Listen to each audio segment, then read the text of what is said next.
Hello, everybody. Hello, it is I, Trooper SJP, and this is the Academic Foxhole, and it is, after all, Mac Gaming Thursday, where we're playing Mutazione. But however, I have to tell you something first. It's really important. Hi, everybody. It's good to see you, but I have something to share.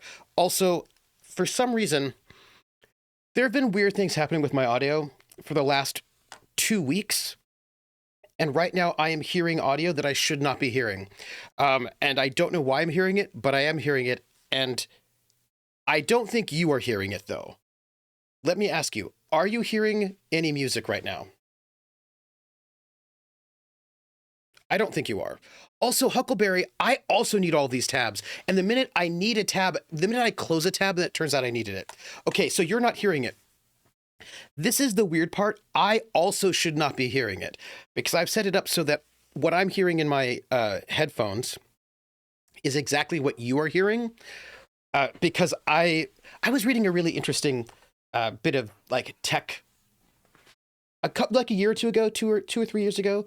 There was a moment where I think my audio got better, and it happened because I was reading some advice about how when you are streaming, you should be routing in your ear the outmix from OBS so that you hear exactly what the audience hears, so that I'm not hearing I'm hearing the mix that you're hearing, which means I can tell whether or not things are too high or too low related to what you're hearing, which is cool, except that at this moment, which is how I've got my sound routed. And at this moment, I am hearing the music of Mutazione, and you are not hearing the music of Mutazione because it is muted for you. So since it's muted for you, it should also be muted for me because I don't want to hear Mutazione right now because I'm talking to you, and I don't want it to be distracting.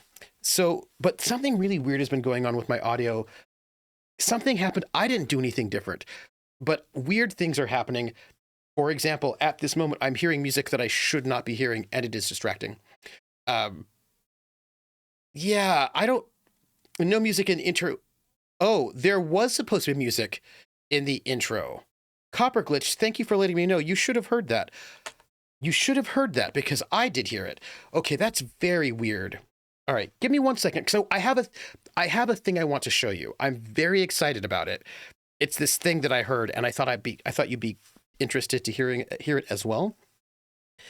And so by the way, here's the weird thing. If I mute OBS, then I stop hearing the music, which means it is coming through OBS in some kind of a way, but there is some kind of extra input-output that is happening somewhere, and I don't actually know where. I find the whole thing quite baffling.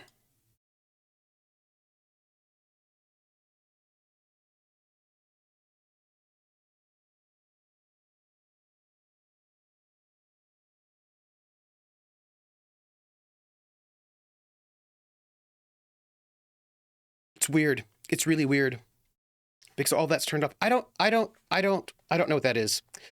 I don't know what's happening, but I'm worried about it. I'm not too worried about it, but I'm low-key worried. Well, because here's the thing. I just don't want to hear this music right now because here's what I'll do.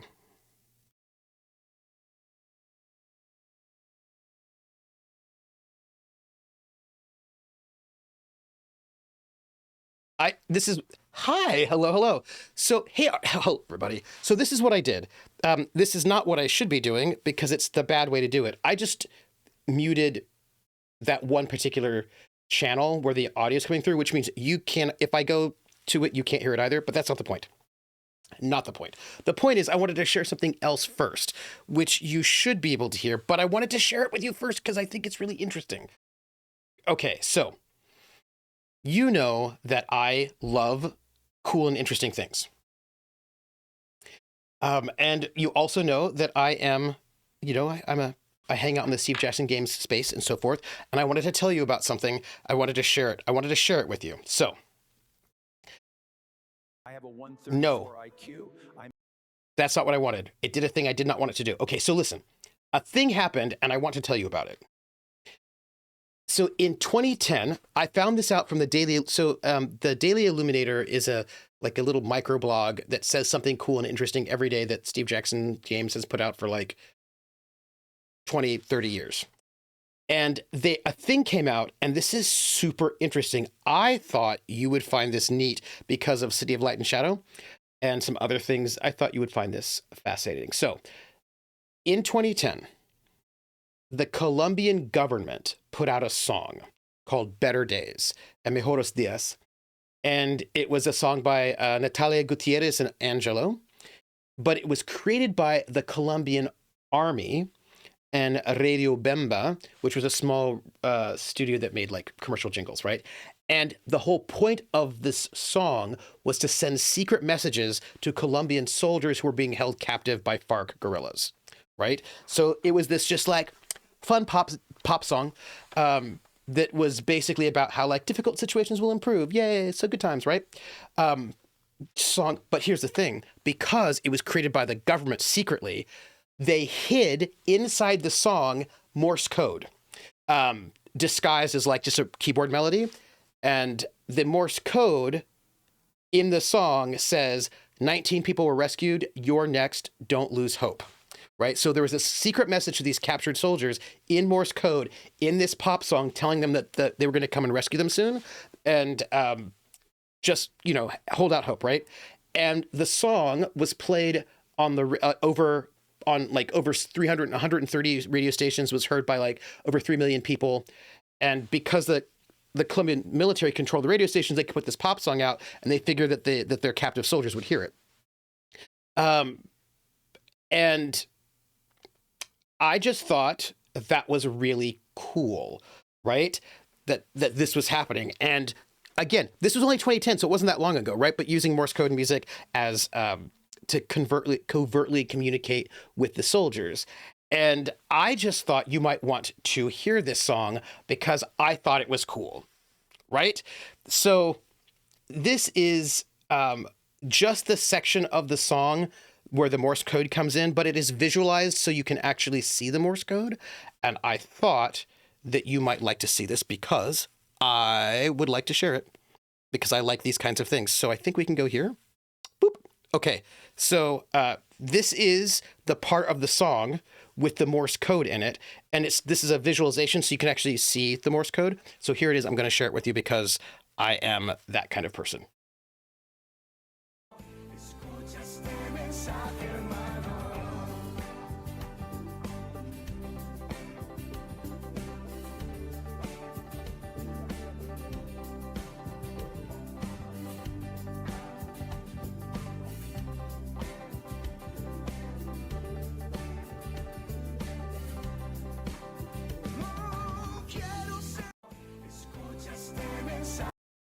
There's a whole song, but I didn't want to play the whole song for you. But.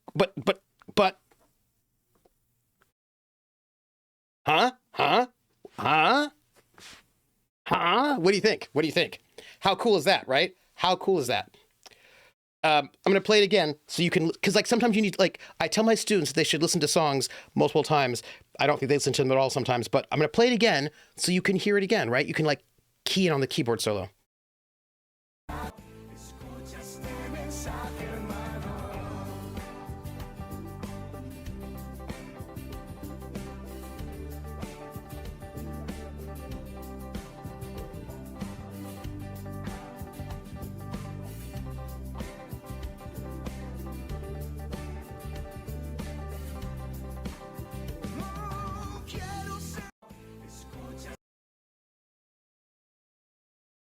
Second time so you can hear it a little bit better? Huh? What do you think?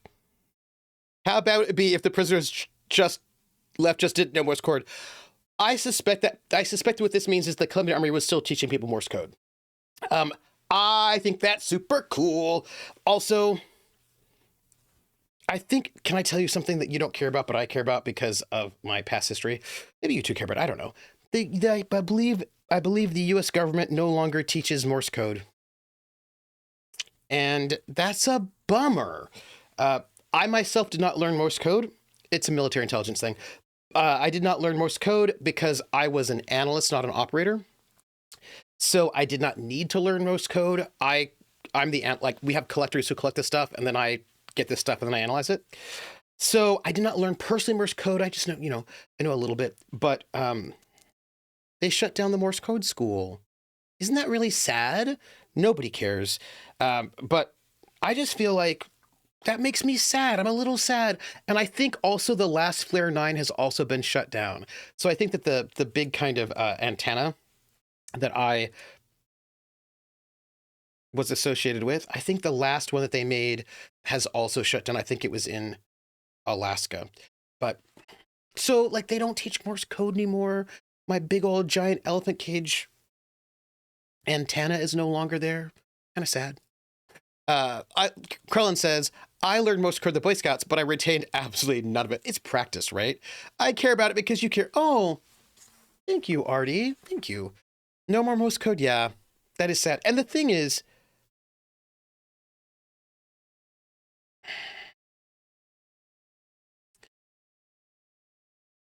there is value. Like, okay, look, those soldiers knew Morse code in 2010, which means they could hear that song and they could then realize that they were going to be rescued because they still knew Morse code.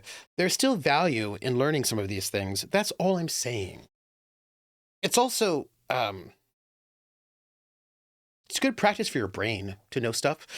I should probably go, I think it'd be good for me to go and get my Morse code back up to learn it, to really get it. I think that wouldn't be a bad thing for me to do, to learn I don't have time right now. That's really what it's about. Anyhow, this is the song, Better Days by Natalia Gutierrez and Angelo. And it was the song that they used to communicate secretly with captured soldiers. Boom. I just wanted to share it with you because I thought it was cool. Artie's like, it is sad, but sadly not surprising given the state of the U.S. currently. It's not about it's about convenience, right? The idea is like, oh, it's just easier to like use a cell phone. Cell phones are super secure and you can just use a cell phone. Why would you need to learn Morse code? That's hard. This is just easier. But like there's value in things that are sometimes not so easy. I say this as a person who for fun would learn how to do codes, right? Krellin says, I do get a big smile on my face when I watch people enjoying things. Like positive react videos or let me share this cool thing videos. Oh, I love that too. Before I run close again, I'm saying it was a cool slice of history. It was also, side note, by the way, if you've ever played that game, Keep Talking and Nobody Dies, Keep Talking and Nothing Explodes, Keep Talking and Stop Talking, Everything Explodes, Keep Talking and Nothing Explodes, Keep Talking and Nobody. There's a game. It's a very cool game, and it's a game called Keep Talking and Nothing Explodes.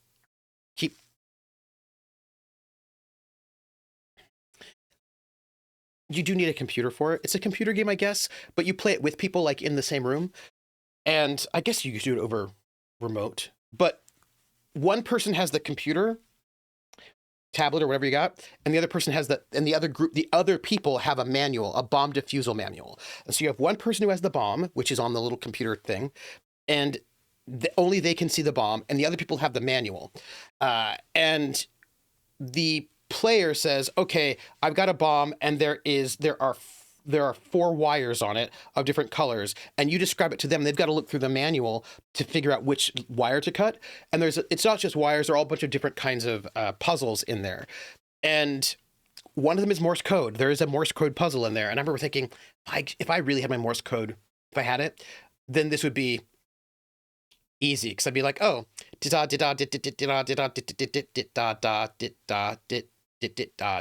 would just know it. And that would be really cool. That's what I'm saying. Krellin says, the other night I watched the 8 most metal piano pieces, video that was just a joy to watch. The guy bop along with, yes, there is Beethoven and Bach on the list. Oh, but I want to know what else was in there. Like, did they have Liszt? Was Liszt in there? Krellin's like, there was also harpsichord piece and an organ piece. The organ piece was Bach. That makes. Keep talking and nobody explodes. Thank you. Thank you, Hector. Keep talking and nobody explodes. Thank you. That is thank you. Because there's like exploding and talking and kittens, and then you forget all the pieces of it. Like, Rachmaninoff. Yeah, that makes sense. Everybody, I have to get something because I want to show it to you. Hold on. Just give me 1 second.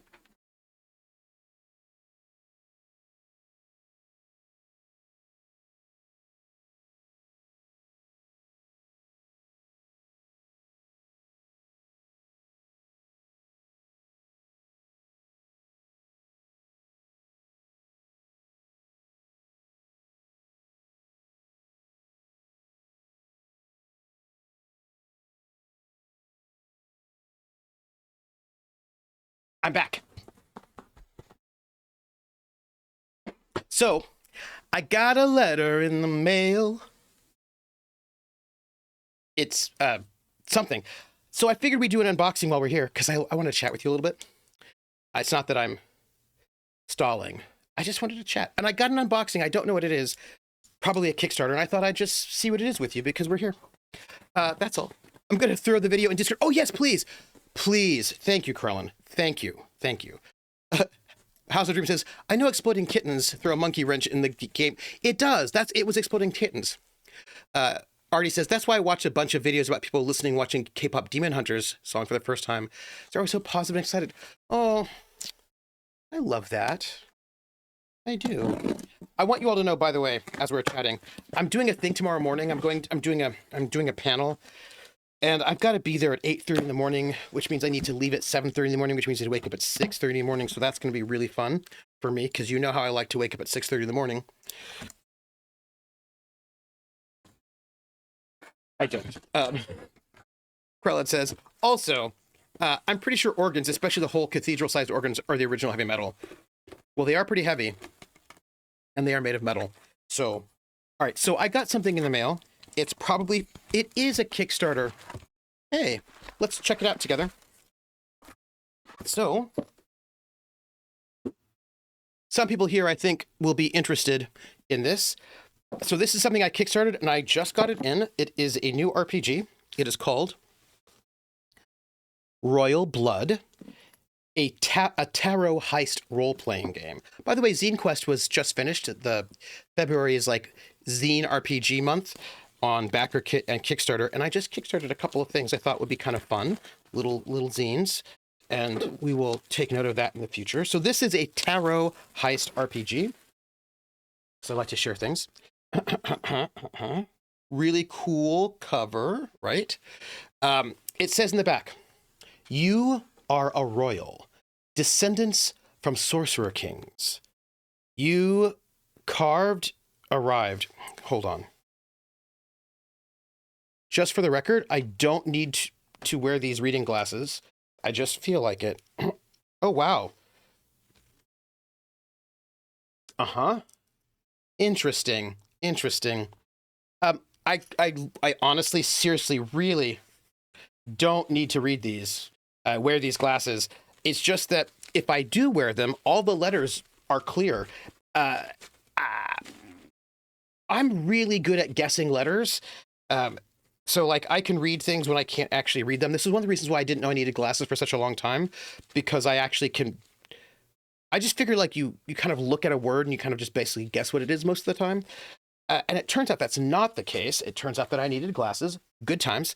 But that was for distance. But I'm at that moment where I don't need glasses for reading. But gosh, isn't reading much more interesting and easy? Anyhow, you are a royal, descendant from sorcerer kings. You carved a petty empire in the shadows of the city and funneled your blood into junk magic, dirty and strange. They are the arcane, the major arcana made flesh, death, justice, and the hanged man, sharing hidden handshakes and running the world.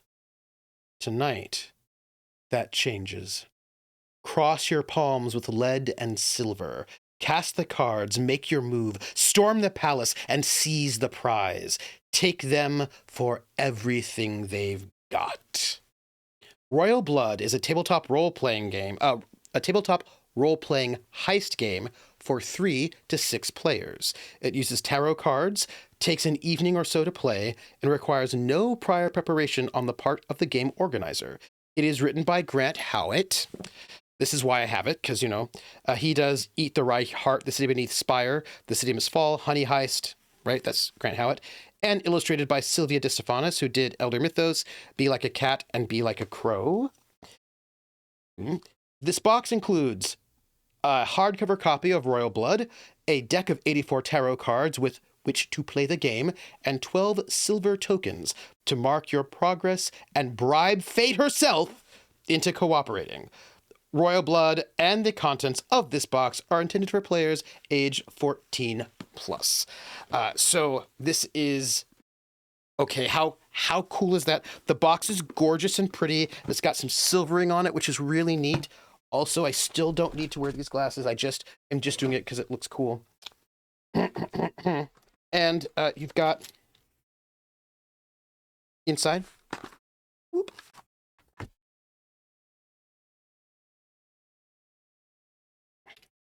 The silver tokens, they're actually, you can see they're quite thick. They've got a good weight to them. That's very nice. There's a skull on one side and a sad eye on the other. Nice. And then, very good quality, by the way. Ooh, check it out. Inside of the box. What I'm saying here is this is a lovely, lovely quality game which uses the tarot rather than dice. I'm very excited about it. 3 to 6 players, which means I can play it with others. Also, ouch. I'm excited about that. I'm not excited about hurting myself. It's cool though. I do believe I also have this digitally if I wanted to sort of try to convert this for VTT purposes, so that I could play it online with people. But let's just check out the deck to see what it looks like together. Okay, so the deck itself has got a nice little ribbon to make it easier to get in and out. A nice box.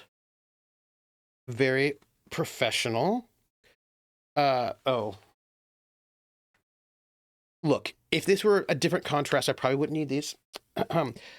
Crowbars for, okay, so it says crowbars for wands, switchblades for swords, snakes and wolves in waiting, a cadre of cruelty arrayed against you. This deck of beautiful tarot cards, illustrated by veteran designer Sylvia De Stefanis, is a companion to Royal Blood, a tabletop role-playing game about underdog junk wizards stealing magical power from the wicked grasp of the ascended elite. You can learn more about Royal Blood by visiting rrdgames.com/Royal Blood. This complete deck functions normally for reading purposes. However, we call the court cards by different names and introduce a 5th courtier, the stranger, set against the suit. And there's 2 jokers in here, but that's it. So, nice ribbon to get inside, right? Maybe there'll be ooh. Sorry, you didn't see it. I will show you in a second. This is nice, everybody. I hope I could, there's always room for a one-shot, you know what I mean? And maybe I get to run this for a one-shot when the summer comes, because that would be really nice. But okay, I'm going to show you this because this is really nice. And you deserve to see this. Okay, so here is, I want to surprise you. So here's the deck, right? But check it out. Are you ready? Are you ready? Are you ready? Check it out. Look at that. The edges are all silvered, which is gorgeous. That is so nice. And the art. Oh, nice. Okay. The Fool. The Magician. Crowbars and switchblades. Oh, that's nice. Ooh. The Emperor.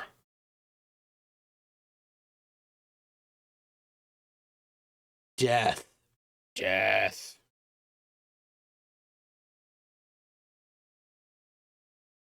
8 of Wands. Look at that. This art is really gorgeous. 2 of Cups. Also, the of Cups is silvered as well. Knight of Cups. 7 of Swords. Very, very nice. Ooh. 3 of Pentacles. This is one of the Jokers. And the other Joker, a lot of eyes, biblically correct angels, perhaps.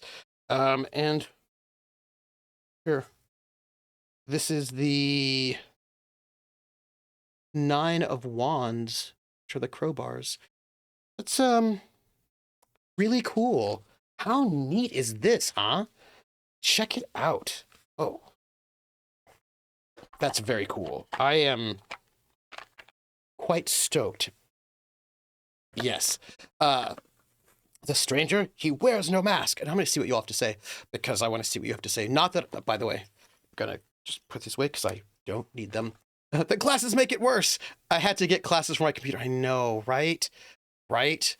I like staying up until 6:30. That's the problem. I like staying up until 6:30 in the morning, not waking up at 6:30 in the morning. Waking up at 6:30 in the morning makes me very, very sad. We have the Gamblers tomorrow. We do have the Gamblers tomorrow. So tomorrow I have to wake up at 6:30 in the morning, do this conference until like 1, where my panelists, 1 something or other, come in, and then we have the Gamblers. Netflix. I think I might have gotten Netflix somewhere, somehow. Let's see. It is a tabletop RPG. The glasses make it worse. I had to get glasses for my computer. I know, right? Inappropriate. Even the doctor ended up with spectacles, and Captain Kirk. I know, what is that? Yeah, Grant Howitt. Hey, Valtiel, how are you? Bribe Fate herself outside of a Mage of the Ascension game? Sign me up. No, I banged my thumb earlier, and it's still a little tender. The box is not magnetic, but it's got a nice ribbon. And trust me, even with my albatross arms, they're only so long before you lose the fine print. I know, right? This is what I'm saying. So this is like, Hector's interested. Check it out. A nice tarot heist game. I'm very excited. A heist RPG, an RPG where the whole point is to, I guess, steal magic from the elites. King and Yellow Tarot deck sounds nice. So Huckleberry says, cool to see a full deck illustrated, not just the major arcana. That's a ton of work, right? I said a ton of work, but Brock on. That's what I have to say about that. House of Dreams says, an argument could be made that Cyberpunk 2020 and Cyberpunk Red are also heist RPGs, at least the way I've played those games over the years. Yeah. Krellin agrees, saying Cyberpunk and Shadowrun are very much heist RPGs. The whole genre is heists. Yeah. I mean, I guess if I wanted to quibble with you both, although I basically agree with you, I would say that it is a mission-based game where you go on missions and jobs. And I guess theoretically, some of those missions and jobs could be something other than heists. Theoretically, I guess. But I find that like 90% of Cyberpunk jobs, missions are heists. Although I guess there could be a couple of the odd one-offs. Do you know what I mean? Like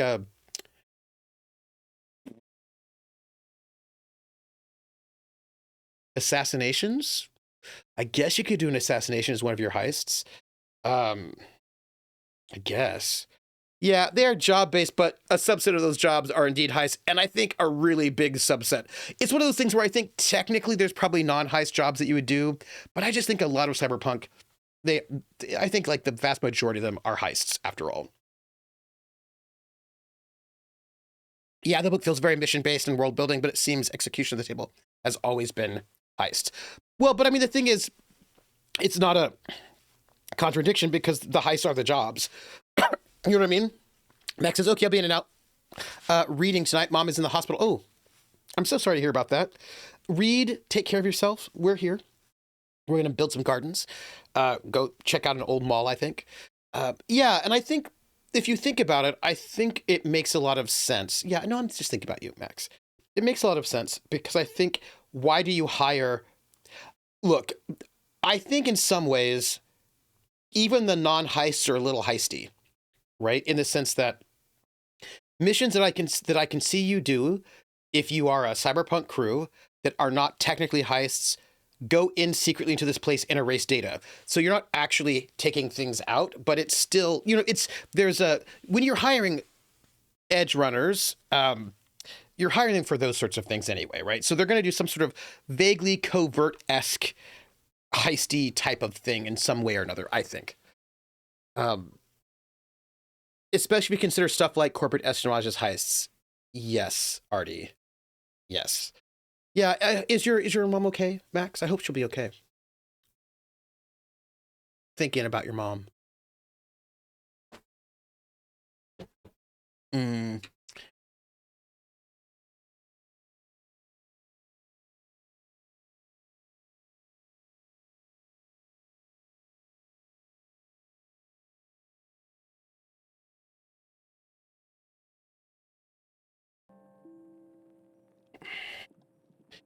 I think if you went to a bank to set fire to the money in the vault, it would still be a heist. So deleting data is still a heist.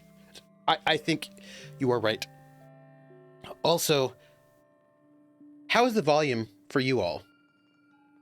Let me know. House of Dreams says, I'm really interested in seeing how Blade 68 mixes heist with Cold War era spy game themes. My understanding is that you may not be spies. You can be spies, but you don't have to be. I think you can also just be anarchists. You can be revolutionaries. Like, there's a bunch of different modes in there, I think. Oh, Trooper, says Artie, you might be interested to know that Slay the Spire 2 just came out in early access. Ooh. Oh. Ooh.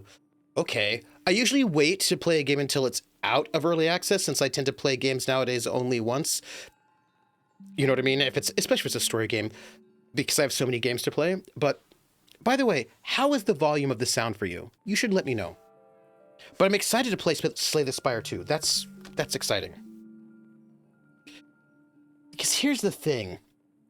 It's kind of loud for me. Not that I'm going to die or anything, but I have questions. It is supposed to be soft. See, this is the problem. It is soft for you, which is what it looks like on my mixer, but it's actually quite loud for me. So I'm getting extra volume somewhere that I do not know where it's coming from. And I do not know why it's coming that way.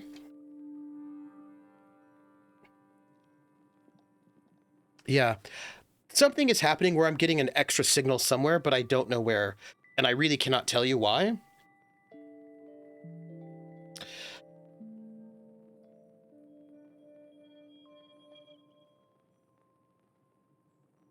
I can't tell you what's going on there. I do not know. So odd. There is something really odd happening, and I don't know what it is. I don't know what it is. Let me check here.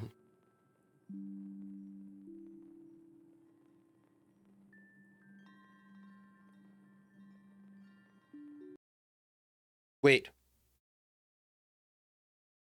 You just lost audio.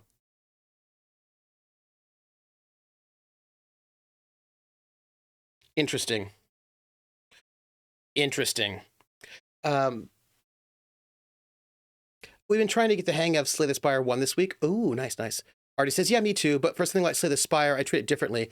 I understand that, though I probably won't go full into it until release, but I knew I was going to pick it up. Yeah, I'm about the same. Something like Slay the Spire, I feel like you can play multiple times. It seems fine. Double check because somebody wants to hear a game blasting in your ear.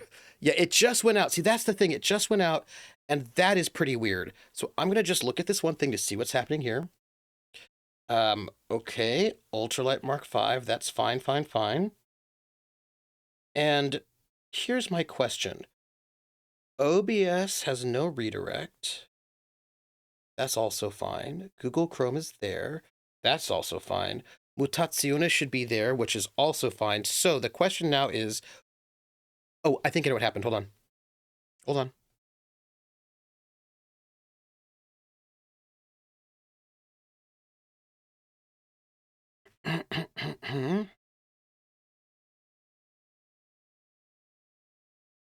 No. No. I do not know. Like, something happened in the last, 20 days, 21 days. Something has been really weird with my audio, and I do not know what. I cannot tell you what weird has happened, but it has. And right now I'm getting no audio, which is fine, but there's OBS hanging out, doing its thing. Mutazione should be routed into my channel 5.6, which is right here. And the pass-through is on. Volume is up. I do not need external monitoring. Yeah. It seems that both your current games have been tech. I know. This is what I'm saying, and I haven't done anything different. I've not changed anything. I've not been weird about it, but things have been odd, and I cannot tell you why. That said, we're gonna work this out. So by the way, I've got to go to a conference tomorrow morning. I don't have to write a paper. I'm just being a respondent. So that's okay for me, but it is what it is. Let me just grab this and see what happens if I go here. Am I going to have to okay. So all of this is going out. Hey, I'm going to just check something. Wait. It's back. I didn't do anything. Oh man, companies use AIs to write drivers. This is the problem. I will just note for the record, I did not actually change anything. It just decided to come back, which is pretty weird. But it's still louder than I would like it to be. For me.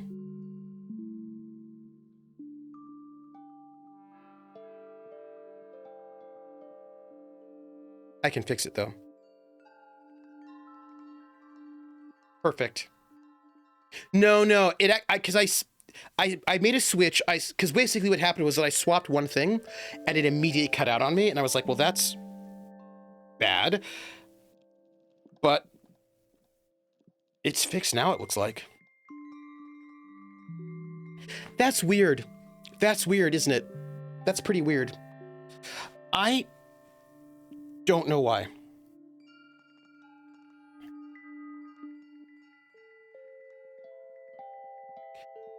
I can now control the volume, because here's the other problem that this, okay, so I have a channel that I've made that's called basically the Liberty, and it's where, and I'm using, in case you care, I'm using loopback to create virtual cables, and I've set up situations so that I have got, I'm actually using 3 different programs, don't worry about it too, but so I've got these channels that there's basically 3 main ones. One, which is the main sound for whatever game I'm playing. The second channel is alternate sound. And the third channel, so like sound effects, things like that, go on the alternate channel. And then the third one is for copyrighted music. So anything that I think is gonna be copyrighted, I put on that third channel, so it does, and that third channel does not go to the VODs. So I don't have to worry about copyright strikes for VODs. So that's how I've got it set up. Like main channel is 1. This is not my voice is somewhere else. Main channel is 1, sound effects or other things are 2, and then copyright things are 3. And I have them go, and I use program 2, sound source to route various, everything I have on my computer, I can use sound source to route to one of those 3 channels. And those 3 channels go into OBS so I can balance them out against each other. And I have a special virtual cable, which goes to these. And what goes into these is the outmix, like the outmix that you're hearing from OBS.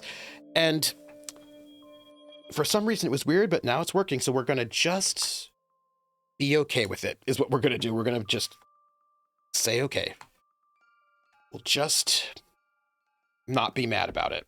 So we're in chapter 6, ritual.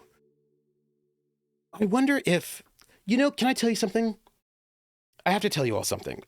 Right before I left Seattle, there was an update to one, I think it was Sound Source, and by the way, the problem that cropped up right after they updated Sound Source has not been fixed yet, and that is, so all right.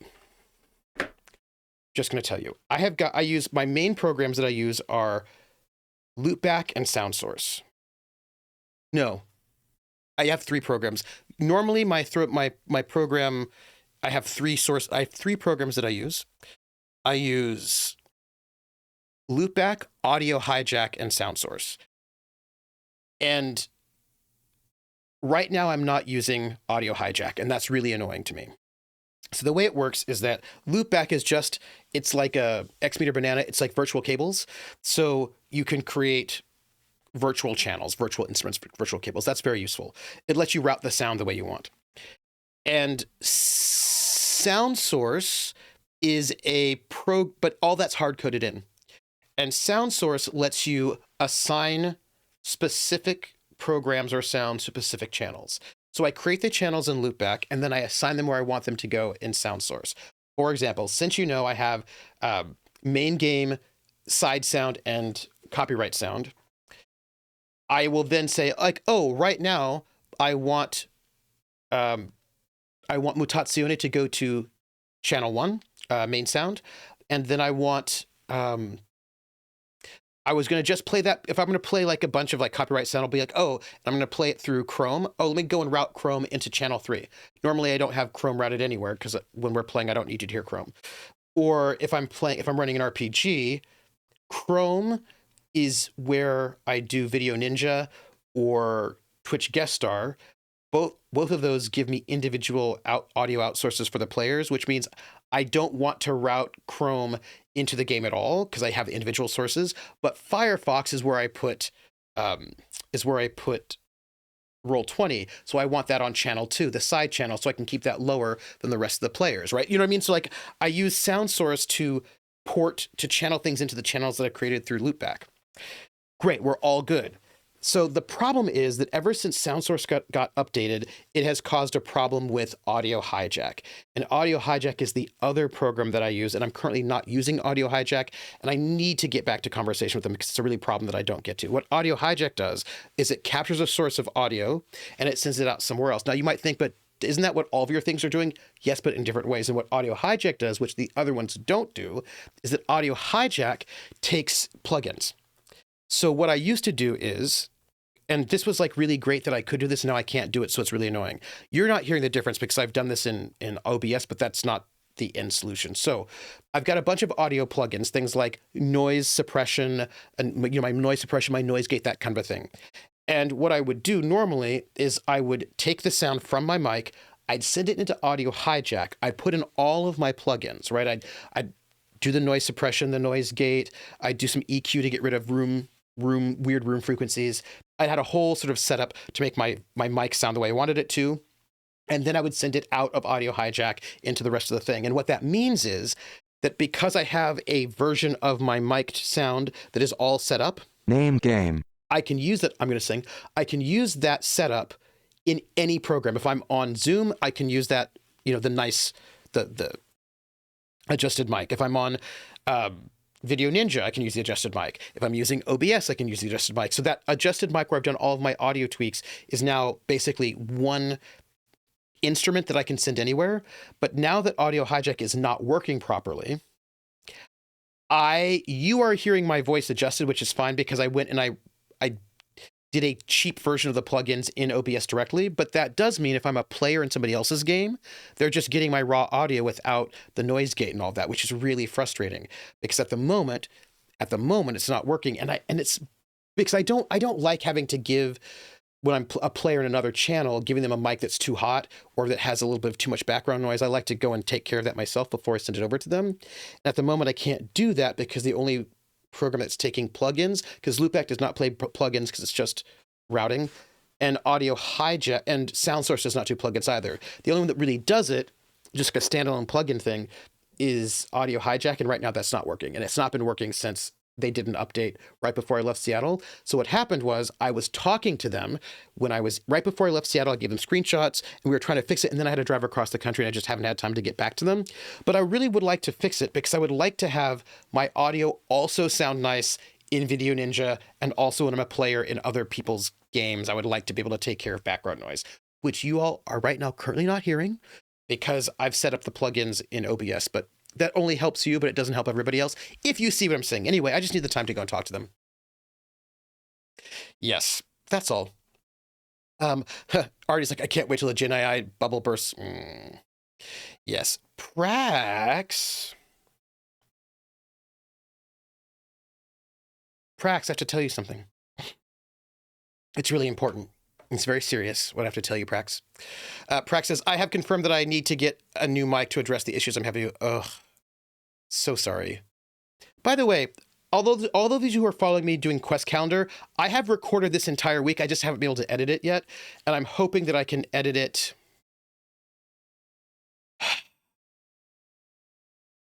I've got to prep for this panel tomorrow. And then I've got game, so I may not be able to edit it until this weekend, in which case I'm going to have to go and record also for next week. So I'm getting behind on Quest Calendar. I have it all recorded. I just have to edit. But I will get those out. The little adventures for Quest Calendar will come out. This week has already been recorded. I just haven't had time to edit it, but it will happen this weekend. And then I'll work on, I was caught up in everything. I was so excited about getting caught up, and then I fell behind again. Anyhow, look, one of the things I wanted to say, which is back to Prax, is that I have noticed when I'm doing my Quest Calendar and I'm doing the editing, that there's a bit of a crackle that comes here and there. And I'm wondering if it's not the mic cable that I'm using, but it should be good. But anyway, so I, like Prax, I'm just trying to hunt down issues. We'll be doing experiments. Oh, Prax, we can talk about your cable, your mic, what mic you're going to get. That's exciting. Oh, I remember. That's right, Prax, we're going to tell you something very serious. Very serious. Prax, I wanted to tell you here, just between you and me, in private, so nobody else can hear, this very serious thing. And what I wanted to tell you was, the name game. Come on, everybody. I said, now let's play a game. I bet you I can make a rhyme out of anybody's name. The first letter of the name. I treat it like it wasn't there. And then a B or an F. Or an M will appear. And then I say bow at a B. Then I say the name. Then banana, fanner, and foe. Then I say the name again with an F, very plain. Then a fee, fi, and a mo. Then I say the name again with an M this time, and there isn't any name that I can't rhyme. Praxagor this before ya. Praxagor this before ya. Praxagor this before ya. Bo Baxagor this before ya. Banana Fanafo Faxagor this before ya. Fee, fi, mo Maxagor this before ya. Praxagor this before ya. The name game. I want you to imagine that I'm a prog rock drummer and I've got 18,000 toms set up and like 14,000 cymbals of 18,000 different varieties. And I'm going to do the big drum roll. And there's also there's so many toms of different shapes and sizes all around me in a big circle. And I'm on a platform suspended above the air singing the name game for Prax.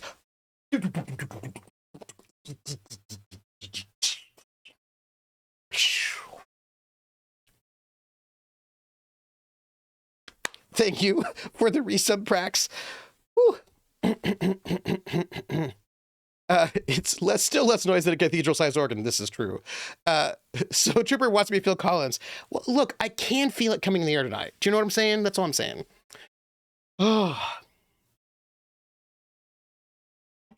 Today in class, we did disco and funk and disco, and I showed them a video of Donna Summer singing I Feel Love live, which is really cool.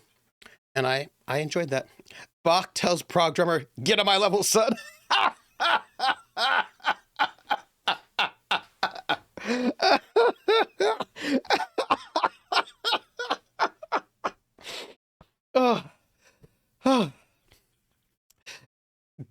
That tickled me.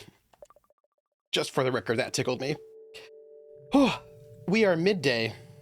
Y'all are lovely. So I will be watching Critical Role because I've got some work to do and I'm going to watch it. But I have to go to bed because I've got to get up at 6:30 in the morning, which is so inappropriate. And nobody loves that. Except for like early birds. Early birds get the worm, but I don't want to eat worms, you know? I want to eat scrambled eggs with cheddar cheese and also potatoes.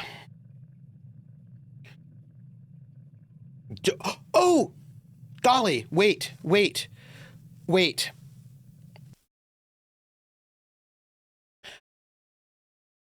I do know that we were going to start right now, but I did want to show you something. Also, I'm still getting sound, everyone. I want you to know that I'm still getting sound in ways that I do not understand. But I did want to show you something. It's this thing that I found, and I have not ordered it for myself yet. It's not a thing that I've done, but I am going to order it. But I want to show you all first because I think that you need to know this. I found something. No. Yes. Okay, I found something, everyone, and I need to share this thing with you. It is really important. If I can't share this with you, I'm going to die. I mean, I won't die, but I'll be sad because you are the people out of all the people I know, and Rissa's here too, that you have to see this. Because I haven't ordered it yet, but I will. Tell me when you're ready. Krellin says, on the topic of CR, this is the last night of Seekers. They're taking next week off before swapping to Schemers. Oh, okay. So they have a week off next week? Interesting. Okay. I'm going to show you all something. It's really important. I saw this and then I almost died. And Hawkeye's here too. Hawkeye will find this interesting. I know a lot of people are going to find this interesting. I have not yet ordered one for myself. But are you ready? Okay. Okay. I'm going to show you. Oh my gosh. Hawkeye, I need you to see this. I need everybody to see this thing. Again, I do not yet own one of these things yet, but I'm going, and also I want to thank Voltail for reminding me of this thing that's been sitting here in a tab for a while. Okay. I hope you're ready. I hope you're ready. I'm gonna die.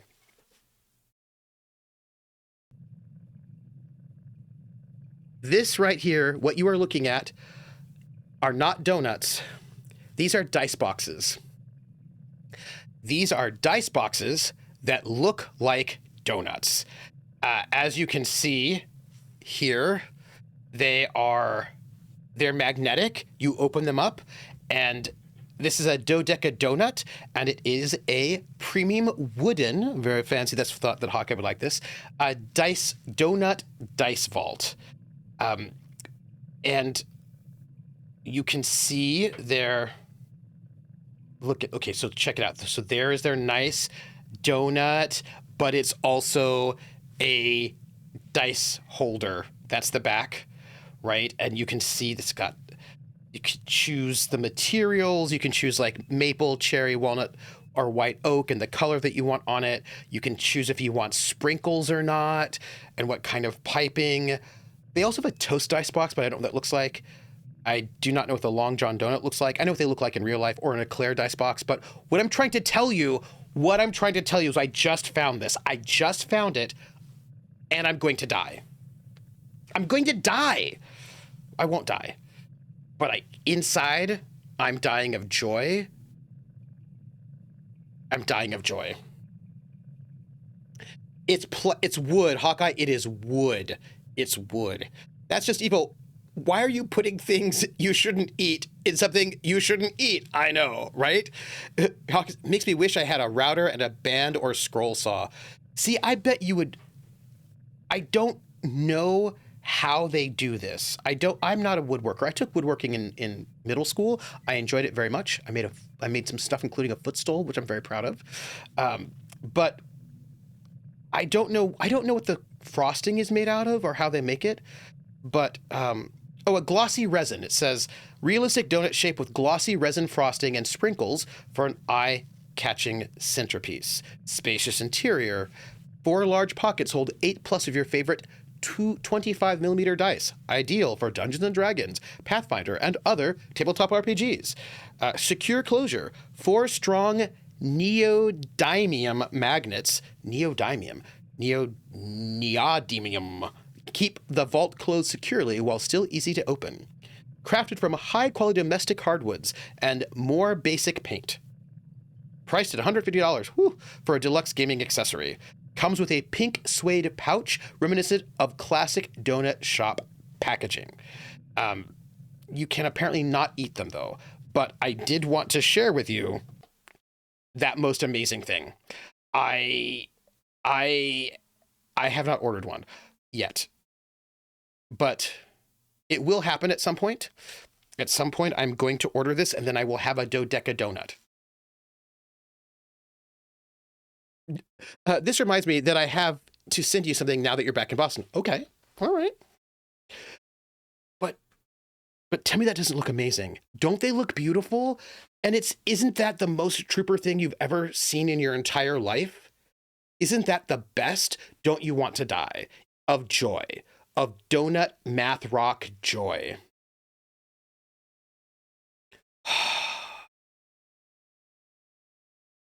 I am going to get one of those, just not at this exact moment, but I will. Speaking of which, you know what I hadn't thought about?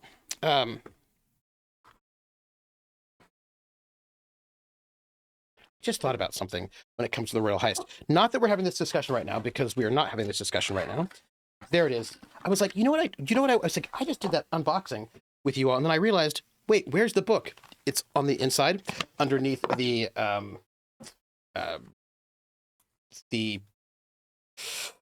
word, the tray. And because I feel like we have to actually complete the unboxing, or else I am lacking. Here you go. The Royal Blood book. There's like a rose and some switchblades and some crowbars.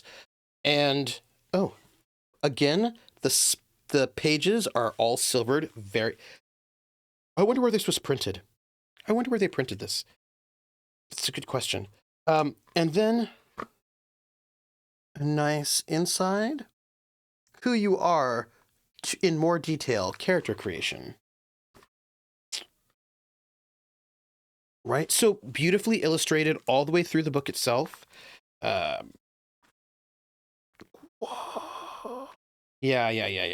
This looks really cool. There is a reason why I kicked. Oh, sorry. What do you call them? Easter eggs inside of the box. Look at that. I didn't want to leave you all hanging because I was like, wait a minute, where's the booklet? And then it was in there. Also, dodeca donuts. That's what I want in my life. Okay. I feel like that's it. So, the cuts for the dice are a router. Oh, I see. A hole with a special hole bit. Ah, okay. And the right kind of saw to make the round cuts. Jigsaw. And a lot of sanding. Oh, that's what it is, a lot of sanding? That makes sense. That also makes sense why it's $150, because it's a lot of sanding. Donut Math Rock Joy would be a good album title. Oh, it would be. Donut Math Rock Joy would be a prog rock band, right? You know what would be better than those? Tell me. An actual donut that was hollowed out and filled with platonic solid gummy treats so you could actually eat it.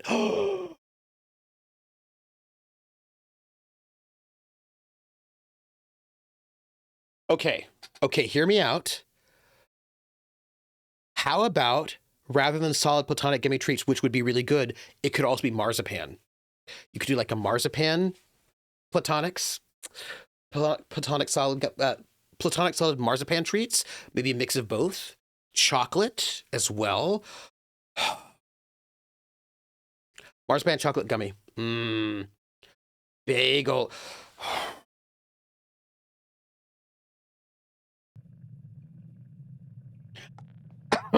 I'm going to want all of those, and I clearly cannot have them right now, so I'm not going to think about it.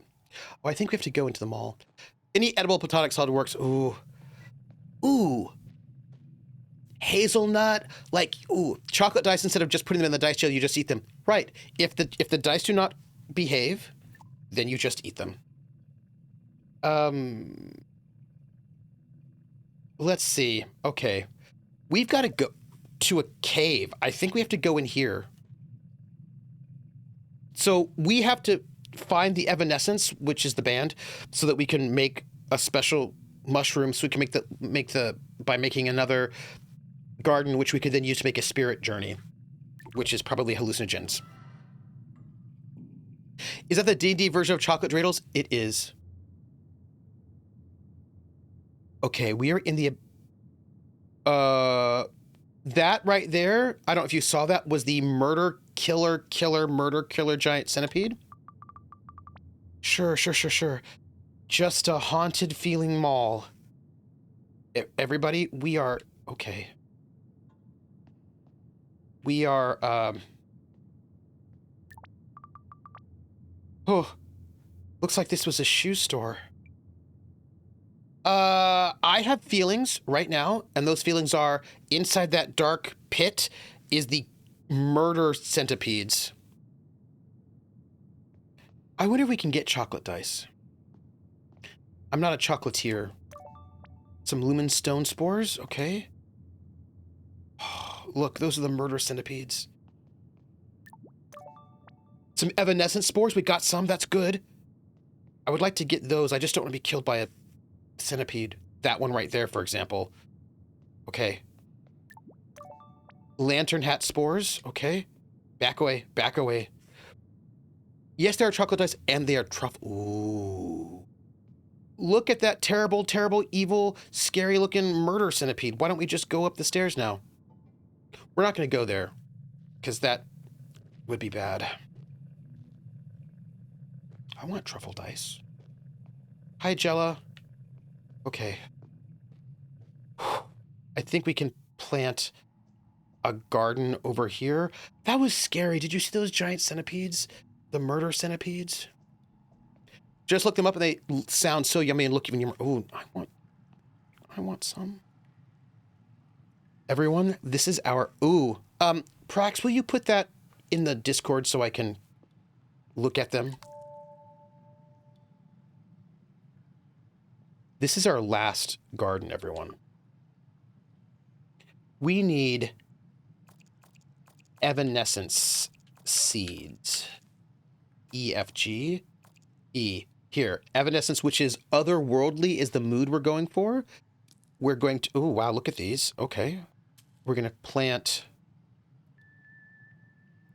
So this is stardust. Oops.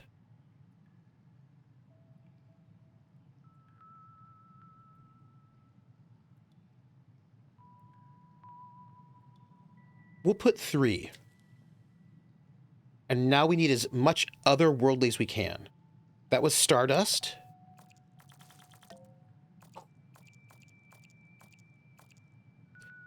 Calamagrostis, which are pebbles.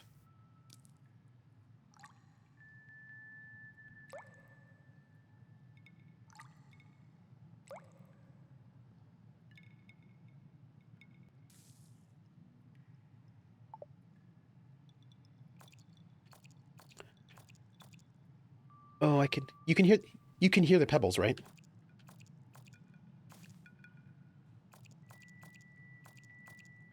Let's make a really wonderful garden. So this is evanescence, which is stardust.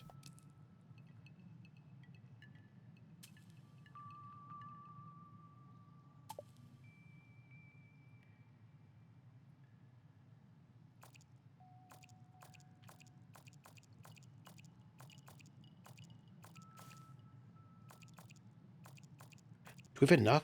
Okay, green lichen, which is spokes.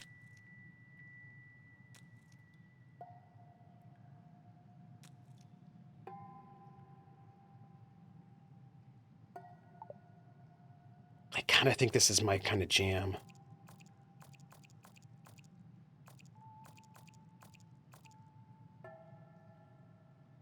Let's get some lantern hats, which are gems.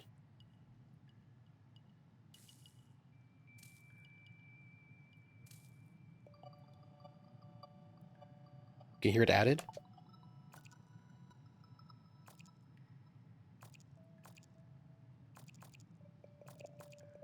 Here's the lumen hat.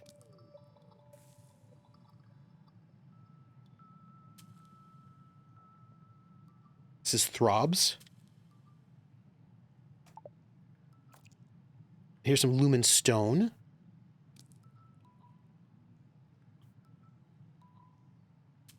This is tubes.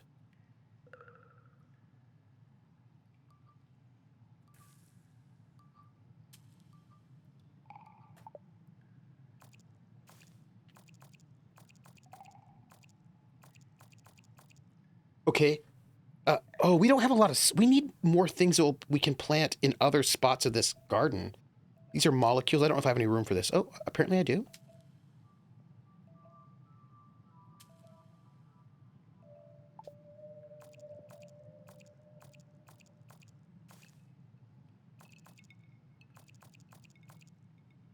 Okay. Spectre, which are flashbacks.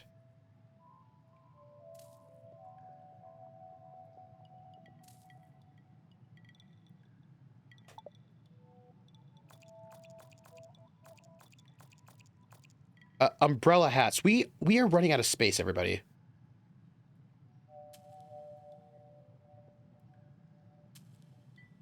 I'd like to plant things other than that one little spot, but...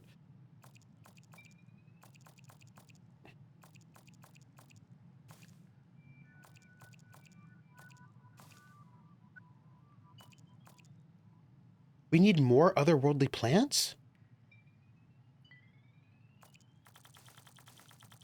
Let's see what we can plant.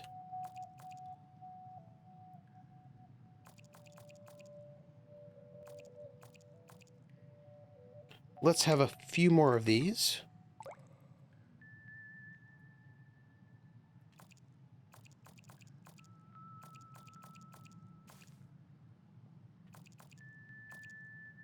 Otherworldly.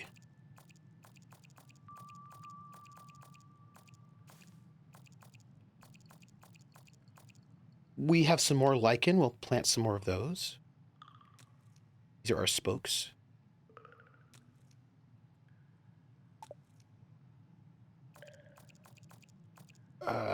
We can throw a few more lantern hats, I guess.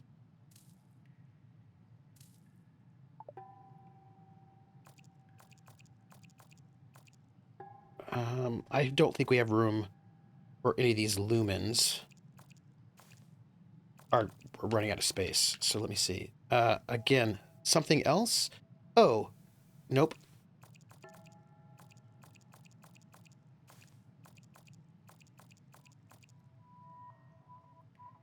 We can probably do a couple more specters.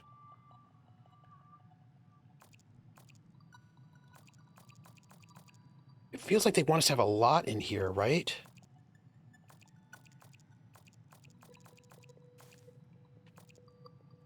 What I'm going to do now is I'm going to do the growth song.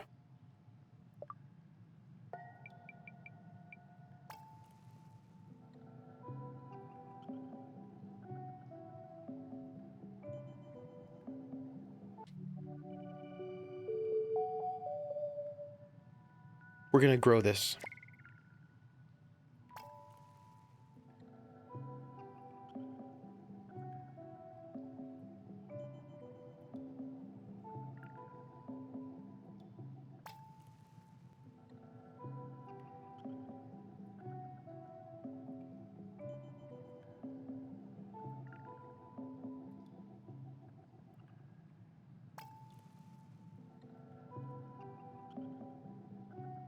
Ooh. One more. Okay. I think we've grown them. Let's listen to it.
So a lot of kind of ambient sounds for otherworldly.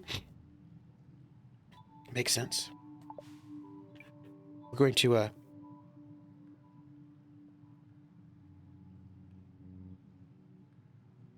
uh-oh. It's thinking. We might be in that space. We're decided to get funky on us. We just need to tend the garden because we were just hanging out listening to it, but it's giving me a spinning ball for the moment. So you know what this means? This means we're going to have a quick chat while we force quit and reload just while we're chatting. Oh, you know what we can do right now? I'm going to do a giveaway.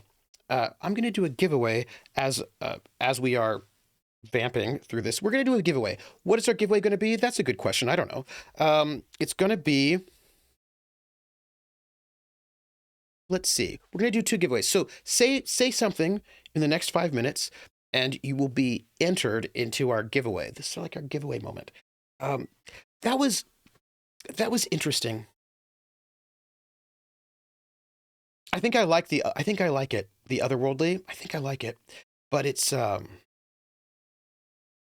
need to listen to it some more. I think I need to listen to it just a little bit more. Okay, so we're going to do a giveaway, and our giveaway is going to be, let's see. Okay, our first giveaway, the old one from November of 2020, because you know how it is with me and my life, is going to be Yakuza Kiwami 2, the action adventure game. That's going to be our first one.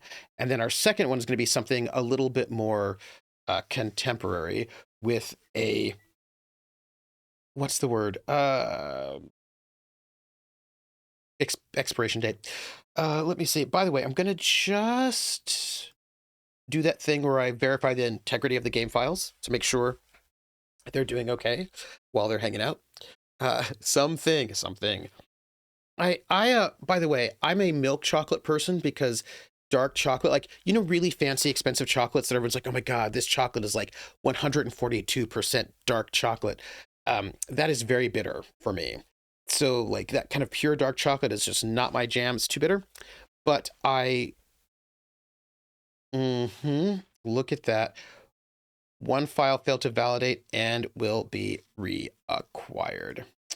I see how it is.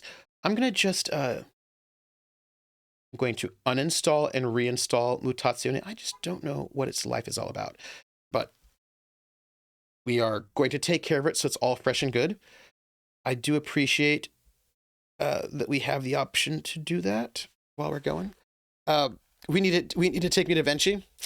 Yeah, I like a milk chocolate because it's not as bitter.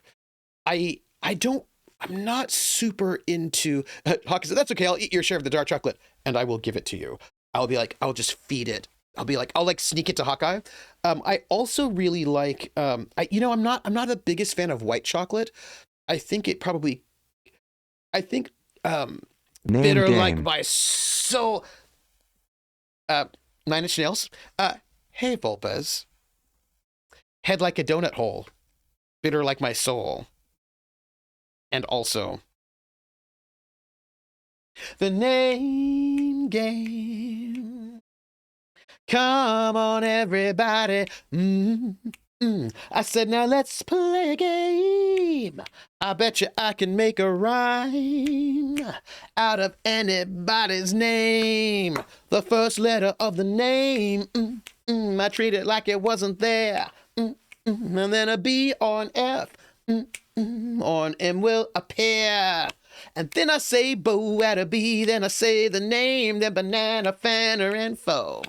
Then I say the name again with an F. Very plain. Then a fee, fi, and a mo. Then I say the name again with an M this time, and there isn't any name that I can't rhyme. Volpez, banana, fana, for Volpez, fee, fi, mo, mopez. Volpez, the name game. Thank you for that resub, Volpez. We're going to do a giveaway right now. I've just reloaded. I just want to make sure that that game mode is off, and it is, because I do not want game mode on, because game mode on takes resources from my CPU that I do not want it to take. So who likes that? Nobody.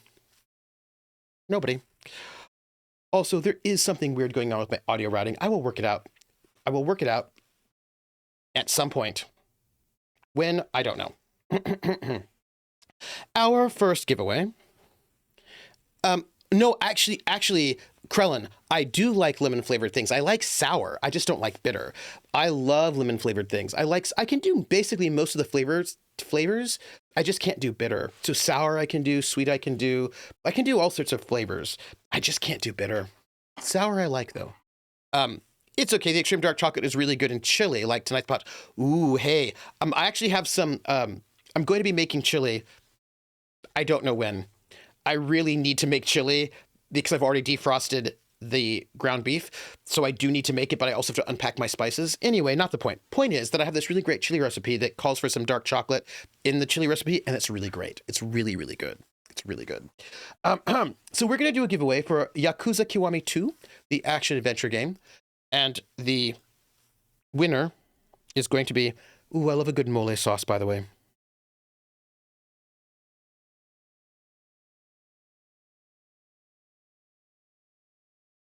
Hey, Hector.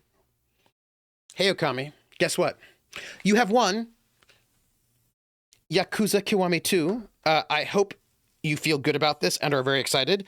And I'm going to message you right now the secret code. Well, I should tell you about M&M's new bakery collection they're running that includes a lemon and meringue pie flavor. Oh, really? Is that good? Is it good? Is it good? Is it good? Yes, Way. I'm going to whisper you, Hector. I've just sent you Yakuza Kiwami 2. Let me know if it works out for you, because it should. Let me know. We also have a second giveaway, something that will expire. So let's do what will expire. Basically, Humble Bundle started having your games expire within a year. That's fine. It's fine. I don't care. Let's go with, I'm scrolling because I have to scroll through 6 years worth of game codes. Yes, we're going to go with Cat Quest 3. So our next giveaway is going to be Cat Quest 3. I'm going to find the winner. Cat Quest 3. It's lemony and white chocolate. I ate a lot, but then I decided I didn't want to finish the bag, but that doesn't mean you won't like it. Ooh. Ooh. Ooh. I do like white chocolate, but I like it in the right proportions. Like, I once had a bar of white chocolate. I didn't like that very much because I kind of want my white chocolate in a something. Do you know what I mean? Like a cookie, or like the M&M bag bet would be good. Yeah. Mm-hmm. Chocolate chili is the sound of a good chili recipe. Zanzibar, I agree with you. Oh yeah, like white chocolate on pretzels or Oreos, things like that. Like, I kind of want it in complement with something, the white chocolate. It sort of tastes like a freeze-dried lemon meringue pie. Ooh, that sounds really good, actually.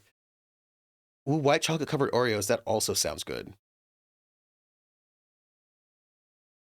Volpez, do you have Cat Quest 3? Because if not, I would like to give it to you because you won the giveaway. You made some white chocolate covered Oreos last Christmas. Ooh. Hey, do you think white chocolate and peppermint would be good together? I bet it would, right? You won last week? Okay, I'll roll again. I do not normally want candy, but this room has made me want I want candy. Sorry. Yeah, see, I think that peppermint and white chocolate would probably be really good. Yeah. Krellin. Cat Quest 3 on something like press. Ooh. Or like maybe a shortbread.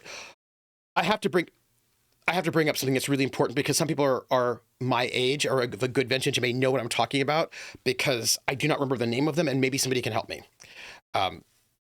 Because this is okay. Good. I'm going to send you, Krellin. I'm going to send you Cat Quest 3, the code for it. This is very good. Thank you. All right. Here. And then I'm going to ask you about a cookie, and I want to know if somebody remembers the name of this cookie, because I remember this cookie and I don't know if it still exists or, So, thank you, by the way, for hanging out with this giveaway. It is much appreciated. Thank you. Where's my cursor? There it is. Great.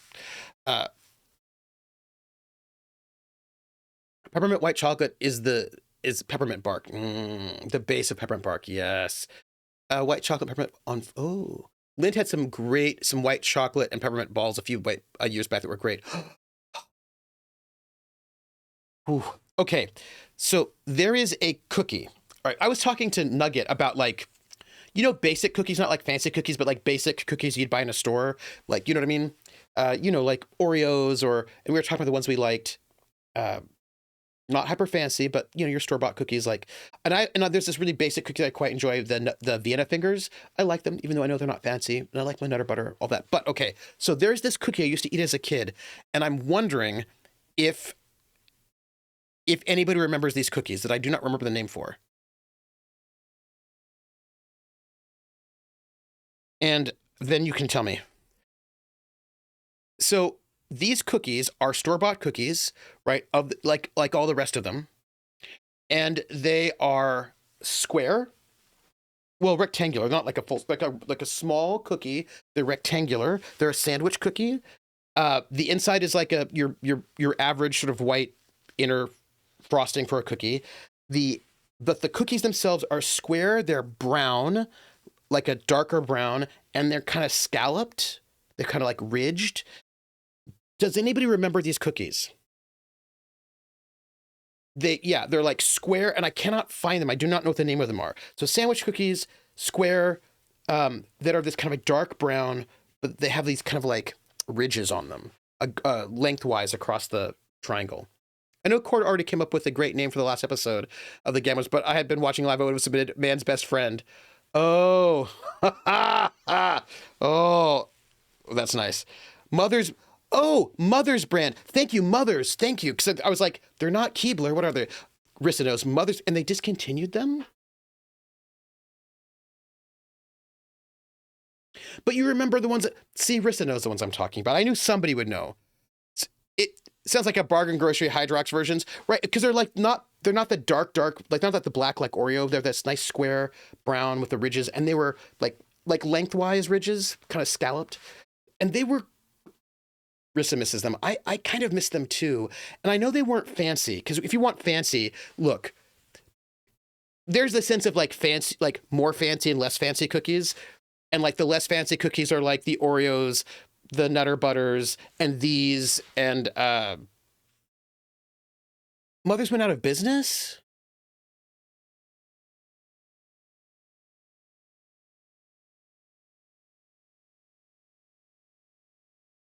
Hydrox is one of these like basic cookies. So when it comes to, okay, so Pepperidge Farm Milano cookies, I think of as being fancy store-bought cookies. If that makes any sense.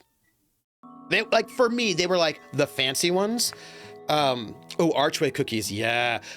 Do you remember the windmill cookies? I loved those as a kid. I thought they were fancy, the windmill cookies. Max Ryder says, a sister company, Archway Cookies of Battle Creek, Michigan, was founded in 1936. Both Mother's Cookies and Archway declared bankruptcy in 2008. Oh.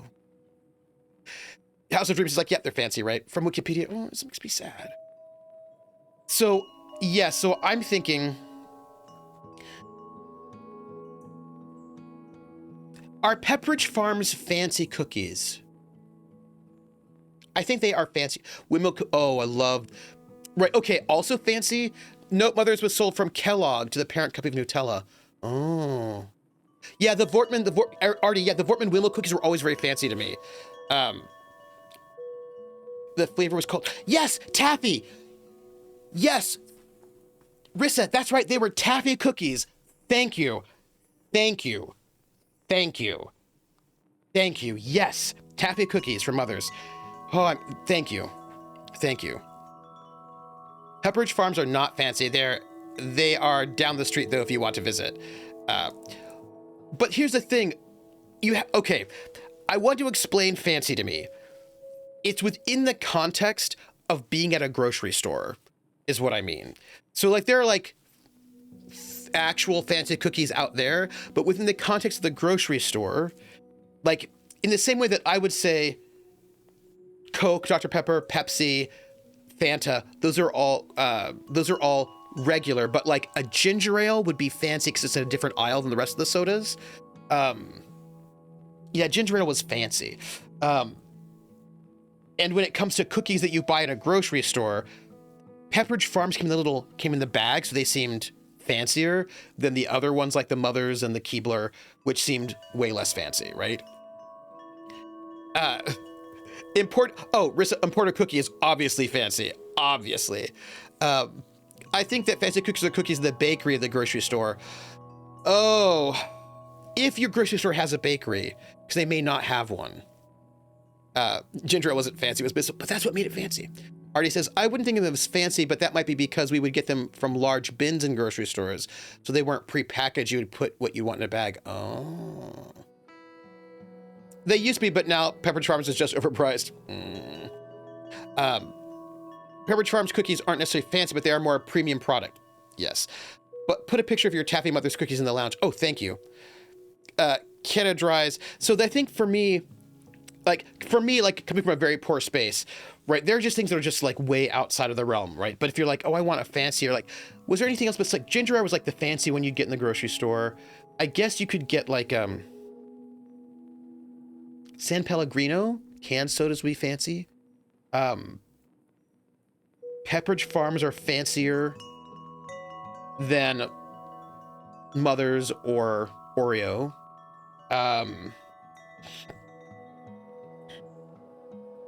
Any imported cookies that you would buy there would be fancier, obviously. So like if you'd get the windmills are fancier. The Christmas cookies in the Big Blue 10, those are fancier. We're still talking about mass product though. I think of bakery as cheap personally, but I think of cookies as cheap. Yeah. So I'm thinking about the difference. Cause like, again, if you're a really actual fancy person, you're going to an actual bakery and getting really fancy cookies. But if you're just like going for mass produced stuff, like there's a sense of like, it's like, oh, so the fanciest cookies, the Danish cookies are super fancy. Obviously the mass produced Danish cookies are also super fancy. Yes. 100%. See, Pepperidge Farm ginger ale can't be fancy because you get them on the normal aisle of the commissary, not the import aisle.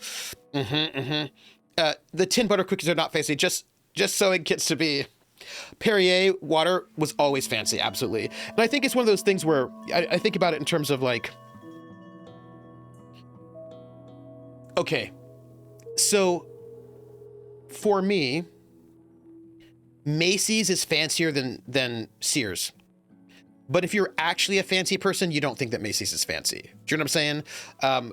And I suppose JCPenney is fancier than Sears, but less fancy than Macy's. But again, if you're an actual fancy person, you don't go to any of those. You don't go to department stores, I don't think. You go to actual fancy places. And if you're like an actual fancy person, you don't think any of these things are fancy. This is like my thinking of it, right? JCPenney and Sears are the same. Filene's was the other option. Oh, so for us, JCPenney was fancier than Sears. I love how we have a really deep conversation about class. This is what it's about, right? This is what it's about. And I think about and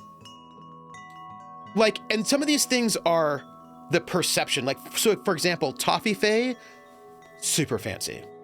Toffee, how fancy is Toffee? But also it's still, right? Like, I think actual fancy people go to chocolatiers and have actual fancy chocolate. But for me, like, a Toffee was super fancy. Or Sneers is my mom who worked for them for years. Oh, wow. Does anyone go to a department store anymore? Are there any indoor malls left? JCPenney and the Sears are the same level?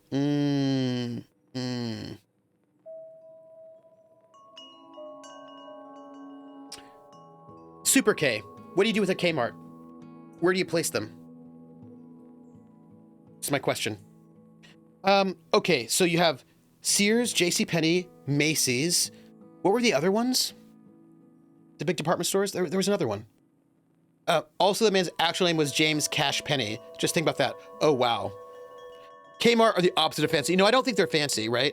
Toffee, I haven't heard or seen them in years. Kmart is trash. Kmart and Bradley's are a step below Sears and JCPenney. Not fancy. Yeah, Kmart is the level. Okay, but here's the question, though, House of Dreams. I feel like Kmart is fancier than Walmart. Is that true or is that not true? What do you think?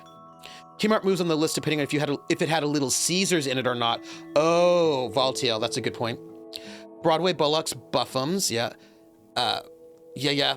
I don't know if I can find bottled fancy water fancy, within driving distance of the watershed they use for Poland Spring. My city water is better.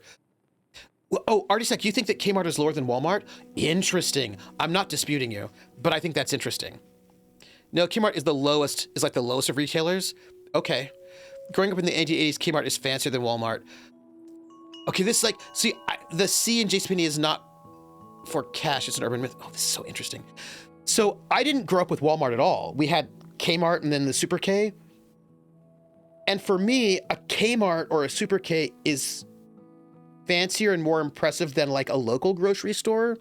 Although I think the quality of the local grocery store is better, but like the Super K had stuff other than just groceries, which would make it better than like a Safeway, like fancier than a Safeway because it had other stuff in it.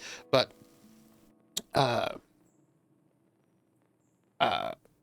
Kmart is just Sears now. Does Sears even exist anymore? Oh, Dollar Tree, Big Lots. Those are lower, right? Kmart v Walmart is a coastal difference in the 80s, 90s. Yeah. Montgomery Ward's, thank you. Montgomery Ward's was another one I was thinking about. Montgomery Ward, yeah. Oh, I love this conversation. Kmart seems better, but towards the end they were pretty terrible. That's what I think, Zanzibar. I think they were, yes. So here's my question for you. Yeah, being a candidate was probably different as well. Yes, that's also interesting to me. Where is my... I have a thought, everybody. And my thought is...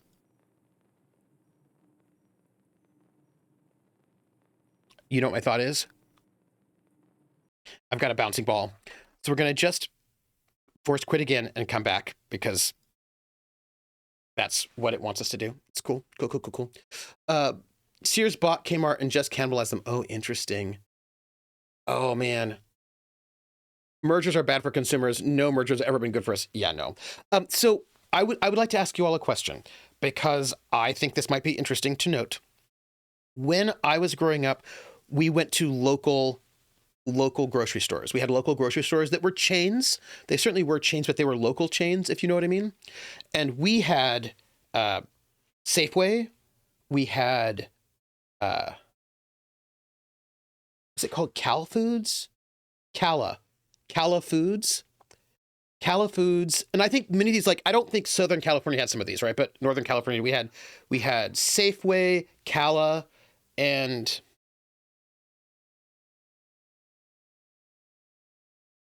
those are the big two by where we were from.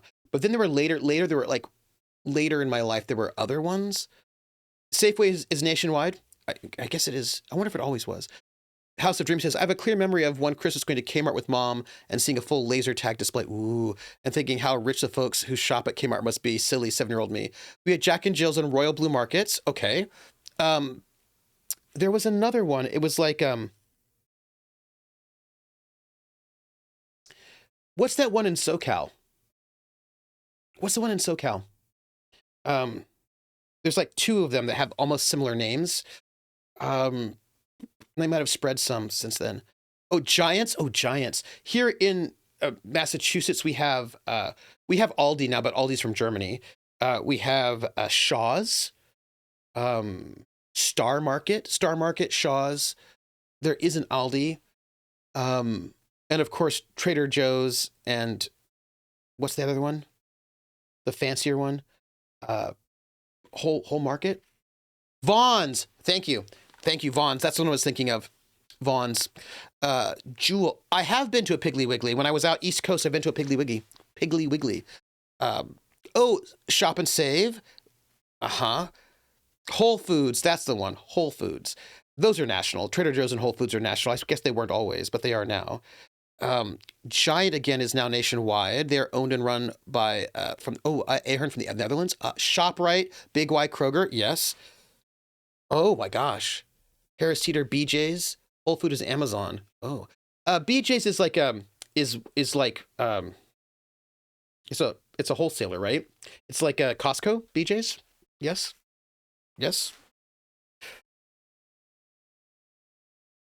I guess there's just been right. I guess there's been so many mergers. I guess that's just down southeast. They have Food Lion, Big Bear. Oh, Big Bear. ShopRite makes deals with local owned grocery stores and markets through them. A Kroger. By the way, we are just restarting as we're going. Publix? Oh yeah, Publix. Yeah. Yeah. When I was in Germany, I would go to Ralph's. Thank you. Ralph's. I would go to Ralph's all the time in SoCal. Wegmans, right? Yes, yes, yes. When I was in QFC, they have that, and I saw one of those in Seattle. Food Line is pretty big. So QFC, I feel like, is like QVC, but I think it's not. Ralph's and Vons are all over San Diego. Yeah, Ralph. There was also a John's, which seemed like a knockoff Vons. Waiting for Europeans to come in with a bunch of stores. We don't think that there was a store. The thing is, when I was in Germany, they just didn't have a lot of really big. When I was in Germany in the 90s, in Bavaria, in Augsburg, there weren't a lot of chain. Like their grocery stores were much smaller than ours. Yeah, they were much smaller. Jimbo's. Hannaford bought most of the shop and saves up here, though. Oh, interesting. Yeah, it was really interesting because what I noticed about, at least where I was at in Bavaria, their shopping culture, like we tend to shop once a week or once every 2 weeks, get huge amounts of food, put them in our big giant refrigerators and keep them. But in Germany, there's a lot more daily shopping than that, or like every 2 or 3 days. Like you would go and get food more frequently and less of it at a time. And the refrigerators were smaller. The stores were smaller, that sort of a thing. Co-op in Italy is a staple. There was another one. There's another one in Italy that I went to, and it's I wish I could remember now. What it was called? There were Aldi's in Germany. Go to Aldi in Germany. I mean, a number of these stores I've never heard of or only heard in passing already. Yeah, thank you, Aldi and Lidl. That's right. And actually, I think I went to a Lidl in Italy as well, I believe. I'm gonna just look at what's the word? I'm gonna just verify the integrity of these game files that I just installed. Just while we're doing that. Hey Artie, what are the big Canadian grocery stores? Curious,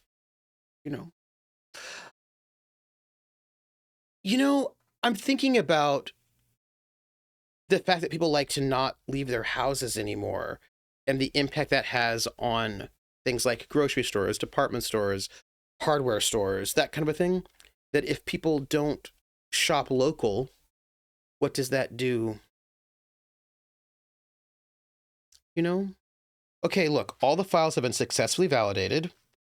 So this should theoretically work. We will see. Now or when you were younger? Either, Artie? Hey, Crit! The difference here is Aldi's only their own brand, but Lidl's a bit of both. Oh, interesting.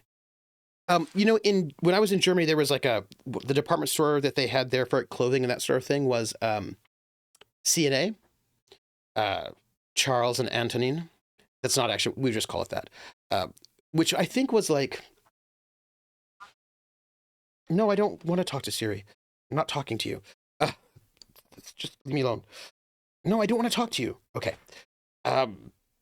You got some good clothes at C&A, but I don't think C&A was fancy, but Nordstrom's is fancier than Macy's.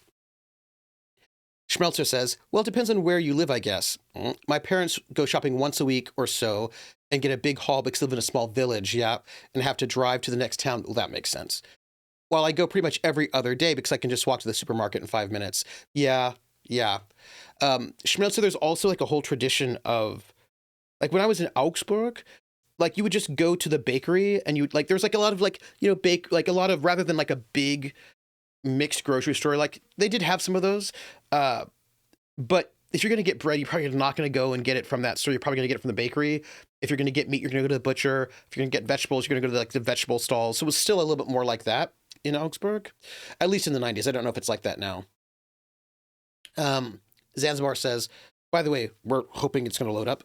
When I was a kid, there used to be a mom and pop store in Winterport. I see you. We would visit while staying at my grandmother's, and that stole penny candy. Ooh, nice. Artie says, younger, there were some that I have forgotten, but Fortino's, the Barn, and the rest are escaping me. Interesting. Nordstrom's is fancier than Macy's, but Neiman Marcus is just needless markup.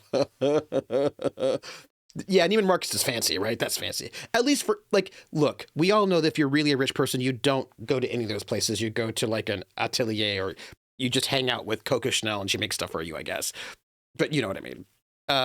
So now Sobeys, Freshco, Costco, Food Lion.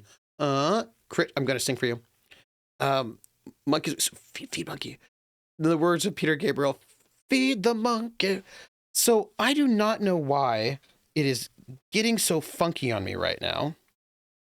It is being strange. Nope. Look, it's going through, like, Mutazione is going through it right now.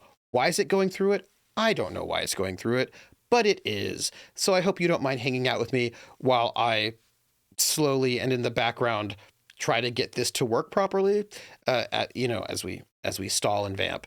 And I'm not having any memory pressure, or my CPU load is fine. We're going to stop that.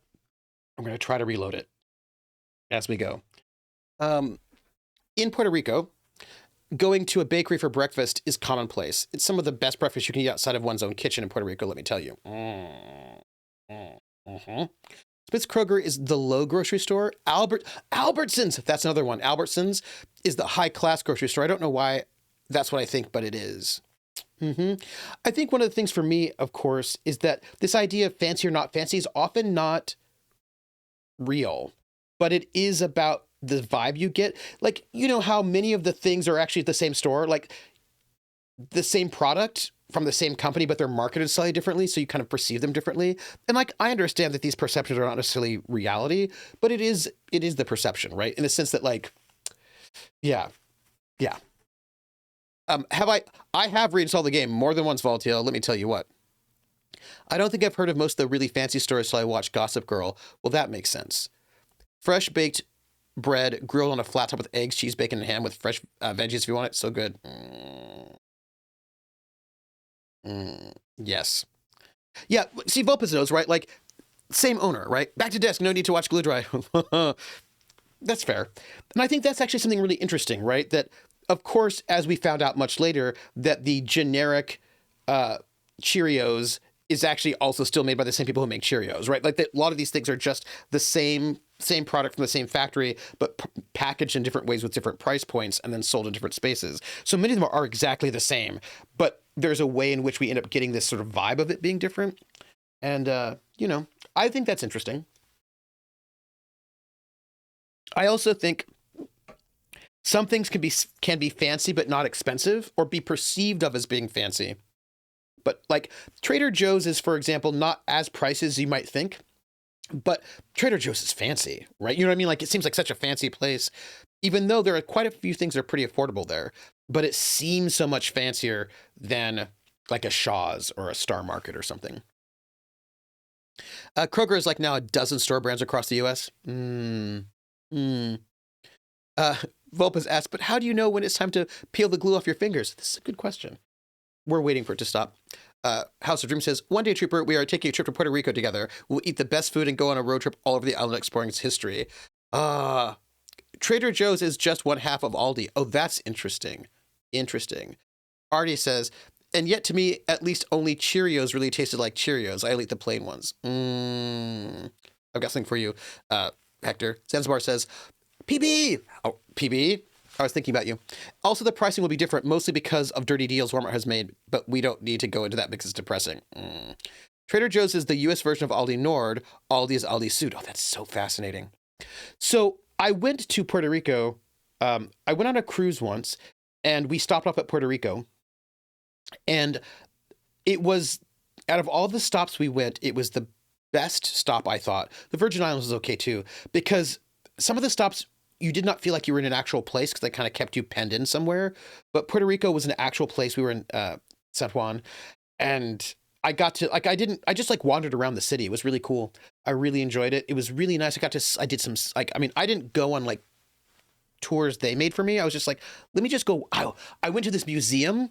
I found a museum, like a random museum in San Juan, which was like a media museum. And I got to see all these posters from movie musicals made in San Juan, made in Puerto Rico in like the 50s, which was so cool. It's like, I have to come back here for research later because how neat is this? I just wandered around. San Juan was really beautiful. It was really, really nice. And I just wish that we could stay overnight. That would have been really nice. I think it would have been really cool to stay overnight there. But I do not think that cruise ships can afford to stay overnight in places because I believe it is really expensive to stay overnight in a docked port like that. So you only get like 8 hours in a place, but I would have liked more time, but I did not get more time. Also, side note, by the way, we are restarting Steam as we speak because you know why. You know why. Interesting, I legit had no idea. Yeah. Sometimes branded product is the same and sometimes it's different recipe depending on what the brand wants. Oh, that's interesting, Zanzibar. Speaking of which, by the way, we're doing it. We're trying again. We're just doing a try. But that said, the name game. Come on, everybody. I said, now let's play a game. I bet you I can make a rhyme out of anybody's name. The first letter of the name. I treat it like it wasn't there. And then a B or an F. On M will appear. And then I say boo at a B. Then I say the name. Then banana, fanner, and foam. Then I say the name again with an F very plain. Then a fee, fi, and a mo. Then I say the name again with an M this time. And there isn't any name that I can't rhyme. Crit twitch, crit twitch, quit twitch, bo bit twitch, banana, fanner, fo fit twitch, fee, fi, mo mit twitch. Crit twitch. The name game. Thank you for that resub. All of you resubbers, thank you so much. Thank you. I was thinking about, we're going to go back to Puerto Rico for a second.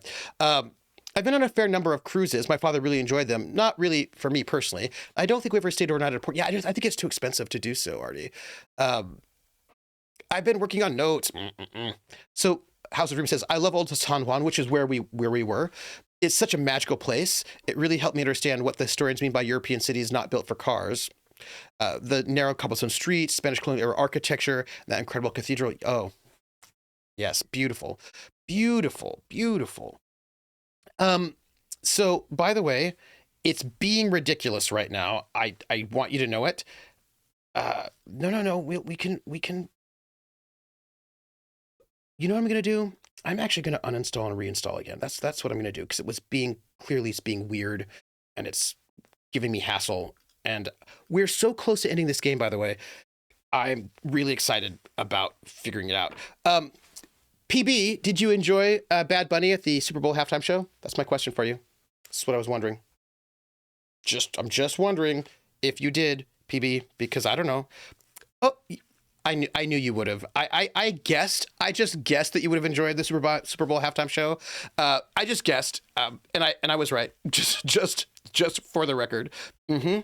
Prax says, so the cruise companies would rather be out of port because they are subject to different rules when they are in port. For example, the casino has to be closed. Alcohol has restrictions, as does other regulations, on top of dock fees.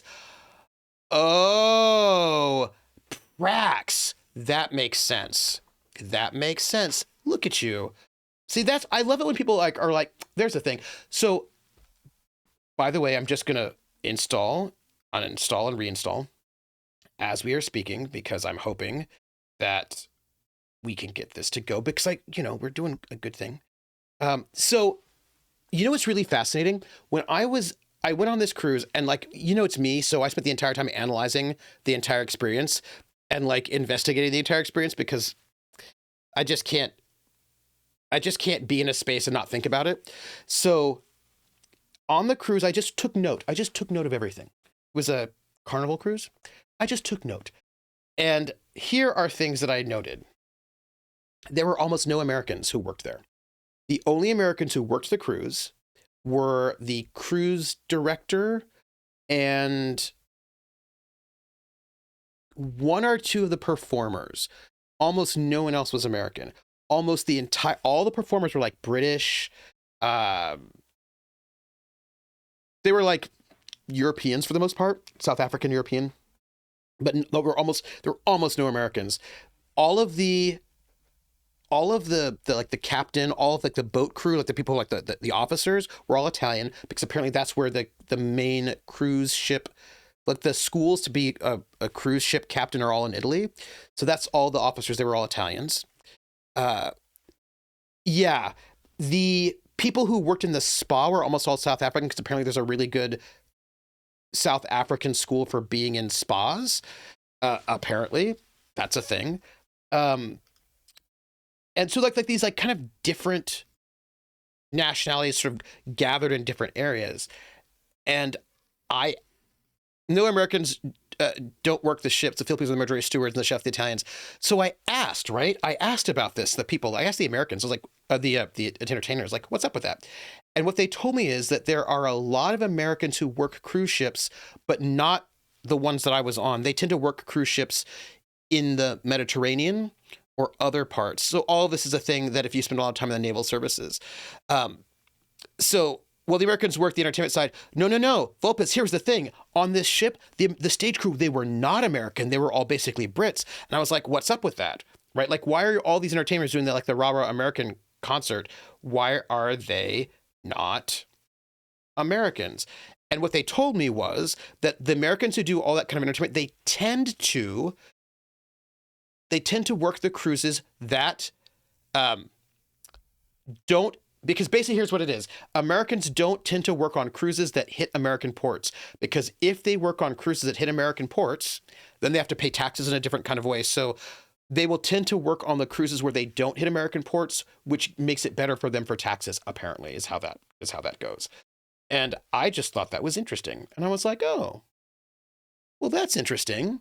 Right. So that, and like these Brits, they didn't work cruises. They would hit British ports. They hit cruises that wouldn't hit British ports, because that's better for them for taxes, for tax purposes, apparently. And I was like, oh, that's really interesting.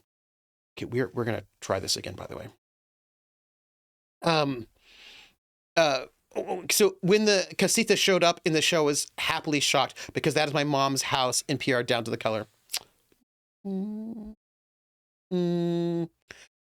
And then PB says, that's so cute. The show filled my heart with so many warm feelings. I know where the few people who have toured that way. Yeah, but they tend to be like, tax game, right? And I know some people who did some work, but they were like, oh, actually, now that I'm thinking about it, I took a ferry. I took the ferry from Hamburg up to Liverpool, which is like a little mini cruise, but not really. It's a little overnight. And the entertainers were American. And I was like, oh, that's interesting. Like there was like this piano guy. So I thought that was very interesting. I found the whole situation like really fascinating to think about that. DJ Jazzy Hands worked at the Broadway shows on the ships a lot. Oh. By the way, I'm just starting. You're not seeing it, but I'm just starting again. So yeah, I think there's some really interesting about these things. The entertainers are separate from the crew because they're contractors. Aha, interesting. Yeah, and I was like, oh. So I found being on a cruise interesting. Here's what I liked. I'll tell you what I liked about the cruise. I liked about the cruise that I did not have to worry about food separate from lodging. That was nice. That I would have food and I didn't have to worry about it. I enjoy not having to worry about that. By the way, we're restarting. I liked that I had the ability to just wander around where I wanted to go. I could wander around Old San Juan. I wandered around the Virgin Islands. I just checked out places like, so I felt like I was not restricted to tourist areas. So that was nice. And you can get food wherever you want is nice. Yes, right. Absolutely. Getting food whenever you want it. And I felt like I did not feel like I was restricted to for the most part, to like a weird tourist spot that was like fake. But that was also me, because I know that some people would sometimes they wouldn't actually just leave the cruise port area. They would just stay and go to Señor Frog's, drink a lot, and then go back on the ship, which was not interesting to me. I wanted to actually see the places we were going. But I also would say that I don't think there was one of the places we went was this island, I guess, that was owned by by the cruise ship companies, and that did not feel like a place. I didn't like that one very much. But I liked it when we went to actual places. That was pretty cool. I just wish I could stay longer in those places so I could get a bit more of a feeling for each of those places we went. That would have been nice.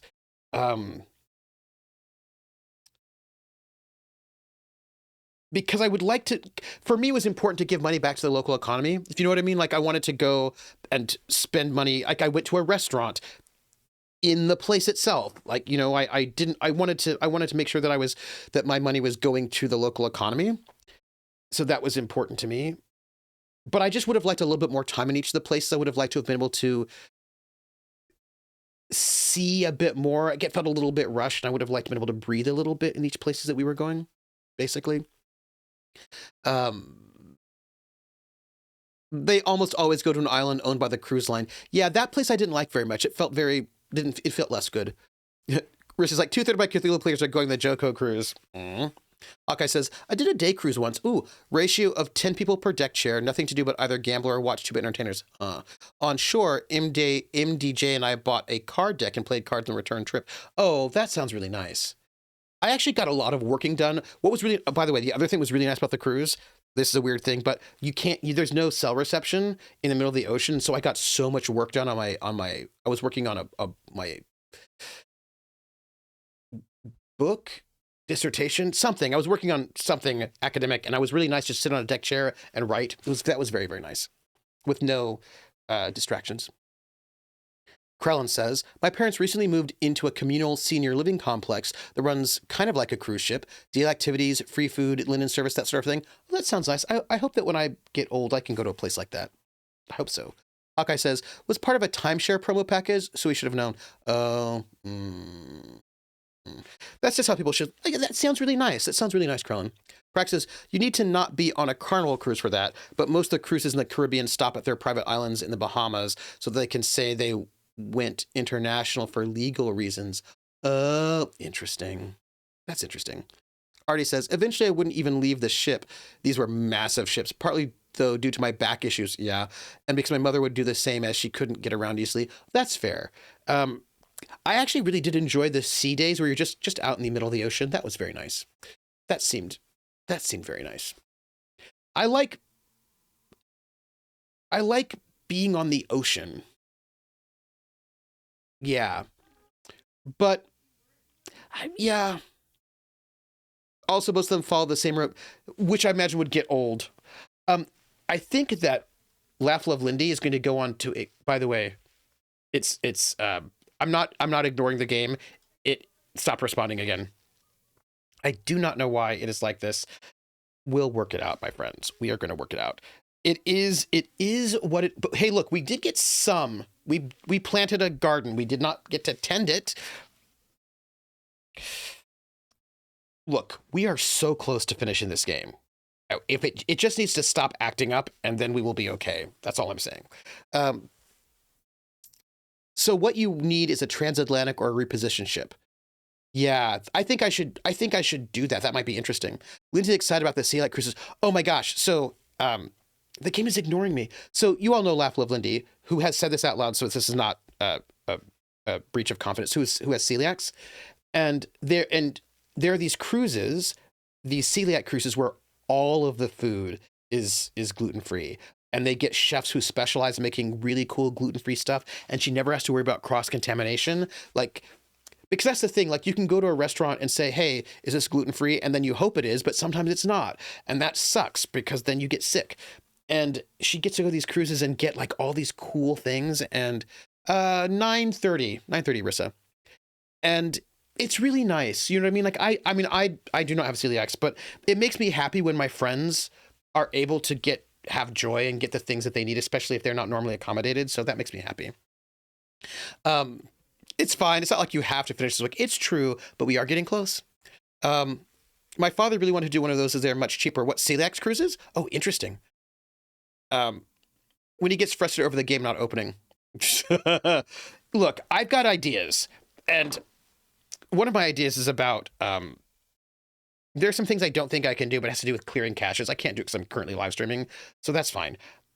That's okay. You're going to hang out with me, and we're going to do things, and it'll be okay. Because I'm going to show you something, since this is like, and I actually just think it's Mutazione. I don't think it's other things. So we're gonna work it out.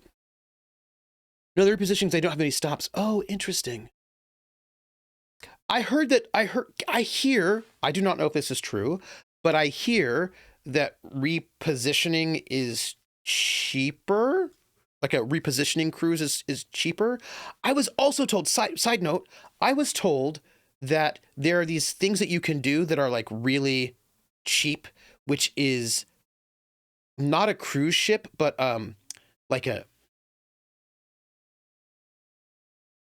cargo ship that they do have, that you can get a passenger billet on a cargo ship going across the country, across the ocean. That seemed like it could be fun, right?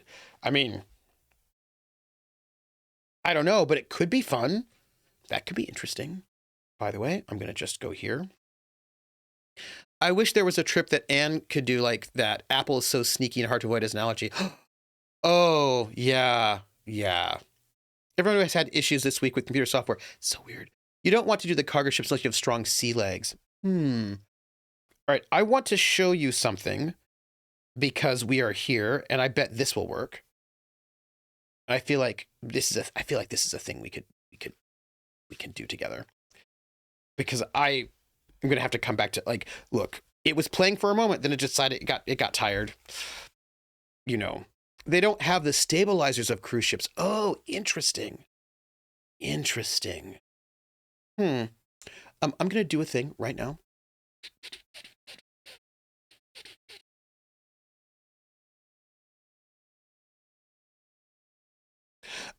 Okay.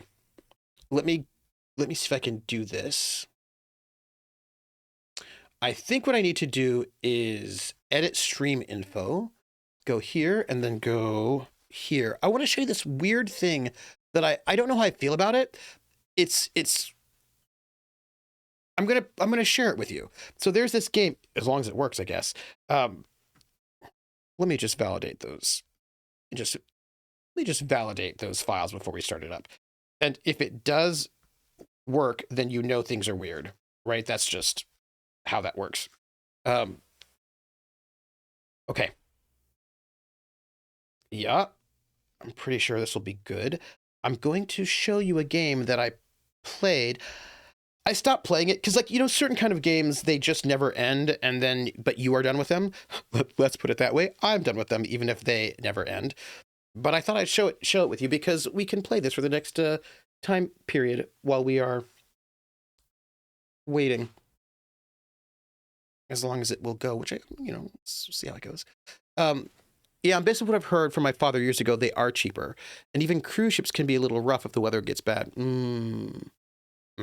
Volpa says, and for cruises, you can do things like get inside cabins and such to bring the price down. Yes, of course. The thing about cruises is that you need 2 people to go or else it's really expensive. And it's one of the reasons why I don't go cruising, I guess. I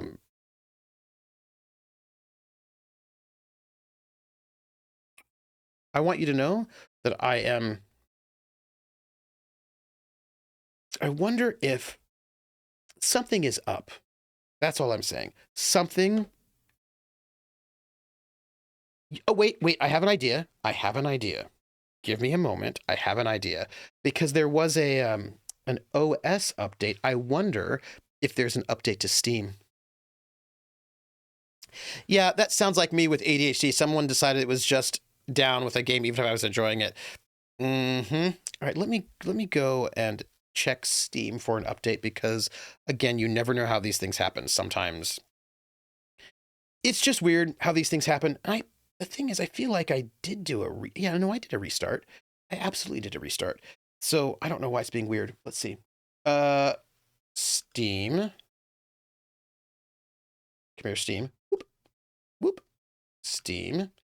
Let's check for updates because maybe there's an update and that's happening. Every time Zoom gets weird, there's usually an update that has happened. Okay, my client is up to date. I know it's weird today, but it is how it's been going. So let's see what we can do. Okay. There we go. We will see how this goes. So anyhow, yeah, the thing about, I don't go on vacation. I think that's really what it comes down to. I just don't go on vacation very often. So, but I think it might be neat to go on a cruise to Alaska. That could be fun to see like the glaciers and all of that. And that feels like a cool thing to do on a boat. I do know that there are those cruises that do, like the Rhine, like go down the Rhine. That could be cool. Look, I like boats. I do. Although I have a healthy respect for the ocean because it can kill you. Just for the record. It can indeed kill you. But I do. I grew up on the ocean. Like I grew up on the coast, so I do like oceans quite a lot. Do you want to ride on a boat with T-Pain? Maybe. I might.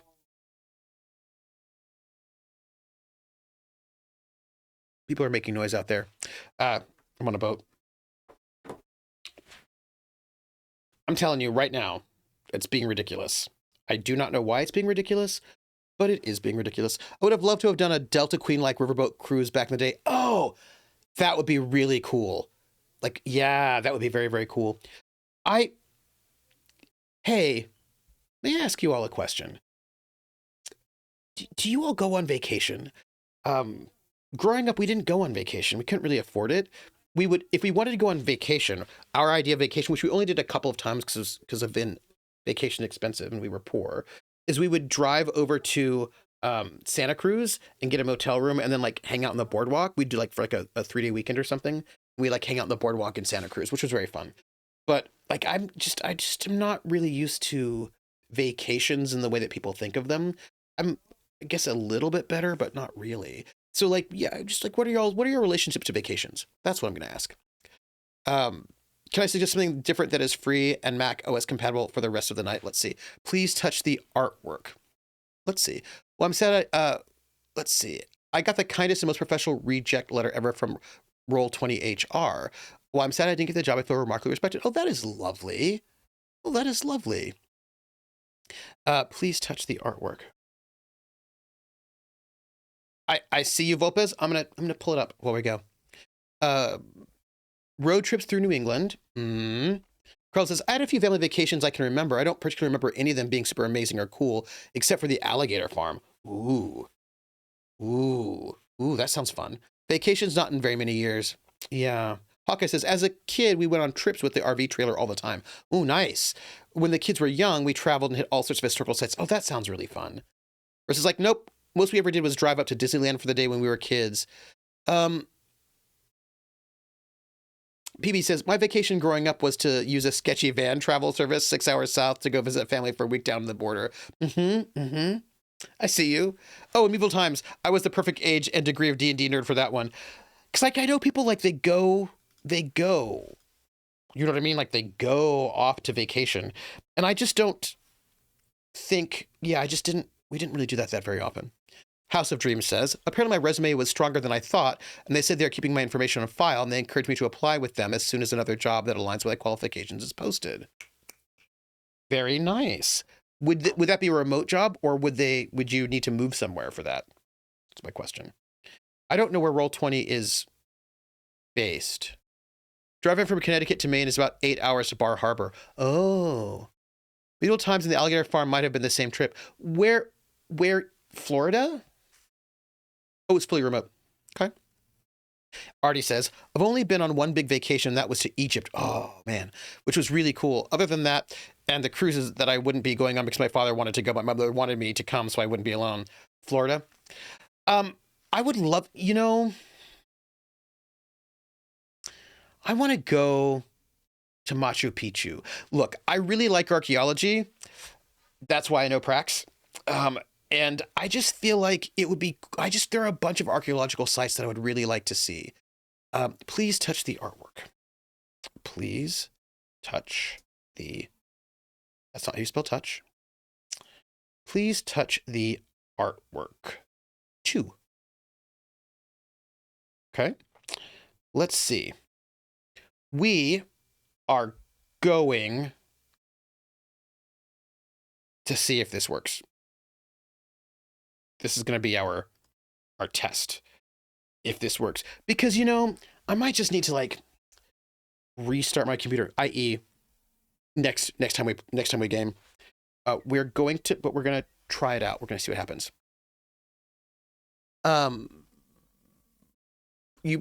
The alligator farm was in Kissimmee. I've actually been in a pyramid, which was cool. You've been in a pyramid? Were you transported to another dimension, Artie? Because I've seen a lot of media where when you go into a pyramid, you're transported to another dimension. So I'm just sort of wondering if that's what happened. Because that's what happens in movies. So I'm just asking.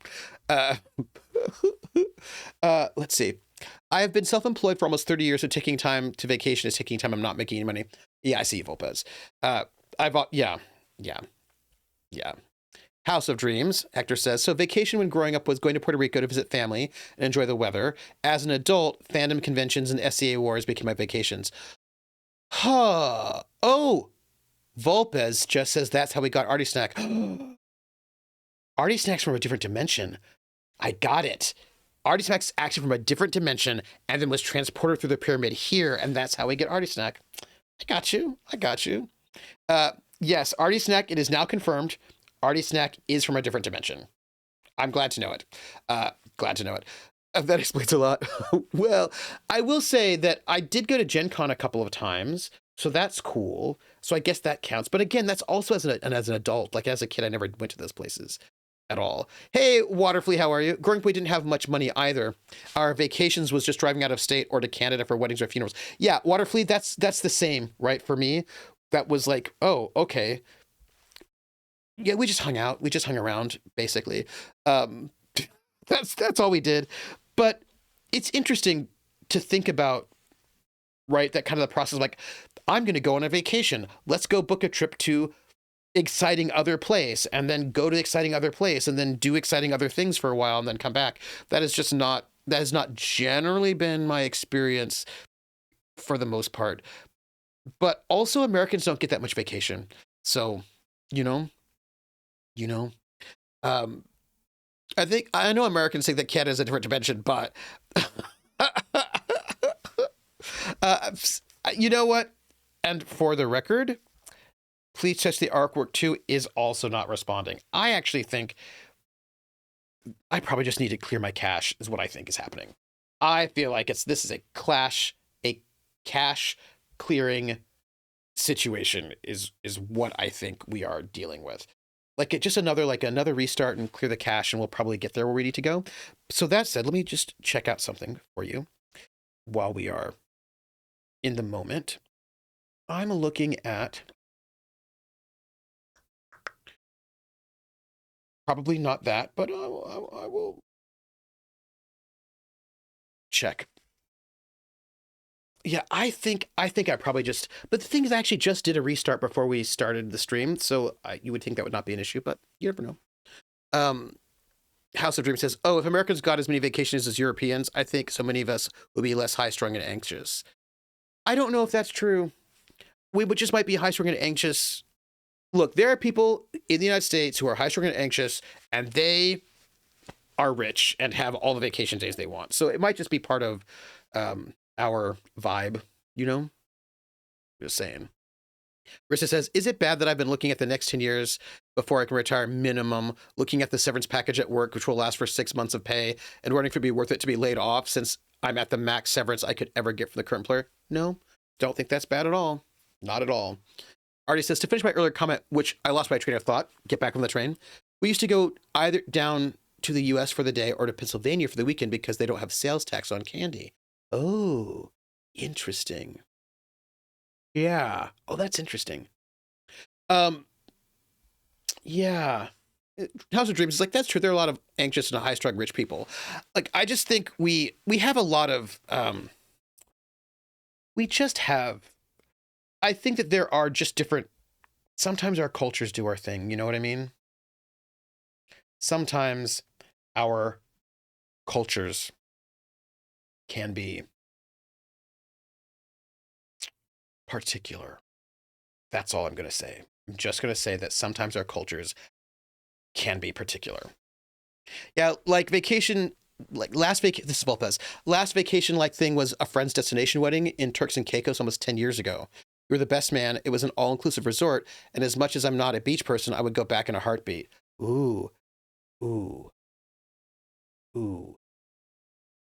So I'm going, oh, I have that. Interesting. I'm going to do something and we're going to see if it works. We have no, as an experiment, right? This is just an experiment, all of us together, to be a little bit random and see what happens. This is what we're going to do. Why? Because we like to do weird things. Rissa says, I miss road trips. As a non-driver, I have to have a willing accomplice. Yeah. Okay, I just did something. House of Dream says, I follow this black woman on YouTube who left the US to live in Spain. Her breakdowns of how she adjusted culture are fascinating. Different cultures is a big deal. Prax says, I got lucky that my sister's job got a real sweetheart deal on a cruise that she gave my parents for the 50th last August. And I got to go. Oh, because we can. Okay. I'm not, oh, hold on. Things got weird. Things just got weird, everybody. Things got very weird. I feel like you can probably still see me, but I cannot see you. And this will be a problem because I have no idea what's happening. But and it should not be taking up, this should not be taking up all three of my monitors. So it was a thing. We're going to try and get options. Okay, hold on. We're going to see if I can get some options to make this not the way it is, because right now, I can't see you. I had a cool idea that would be neat, but I can't see anything. This is madness. Hold on. Wow. Okay. Wait. I don't know if I'm still online. I don't know what's happening because I am in a wild place and I would like to not be in this wild place. I see the camera is still on, so I'm going to assume that I'm still streaming and that you can still see me. But I want you to know, I just thought I'd do a fun thing with you all right now in this moment. And all three of my monitors, the main monitor is taken up with this game screen. The side monitors where you all hang out are all black. And I don't know if I can actually get out of this game. I want to force quit some serious. Force quit? Hello? Force quit? Anyone? Oh! Okay, I'm still streaming. All right, good. I can see you. That was wild. I'm back. Oh, so I thought it would be really cool to load up Ultima 4. Name because game. That seems fun. Also, the name. Ooh. We've got Prax just gifted some subs, which means I'm going to sing the name game more than once. And I want you to know it. Also, is there some kind of a setting situation where I can like work that out? Because that was wild. That was just wild. But that said, the name game. Come on, everybody. I said, now let's play a game. I bet you I can make a rhyme out of anybody's name. The first letter of the name. Treat it like it wasn't there. And then a B or an F. Or an M will appear. But then I say bo at a B, then I say the name, then banana, fanner, and fo. Then I say the name again with an F, very plain. Then a fee, fi, and a mo. Then I say the name again with an M this time, and there isn't any name that I can't rhyme. Zanzibar, Zanzibar, Zanzibar, Bobanzibar, banana, fana, fo, fanzibar, fee, fi, mo, manzabar. Zanzibar, Terlin wow, Terlin wow, Bo Berlin wow, banana, fana, fo, fairlin wow, fee, fi, mo, Maryland wow. Terlin wow, simply soph, simply soph, simply soph, bo bimply soph, banana, fana, fo, fimply soph, fee, fi, mo, mimply soph.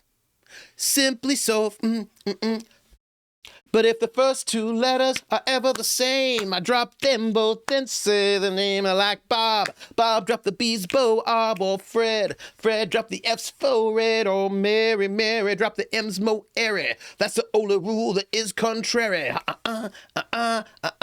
Figment. Figment, figment, bo.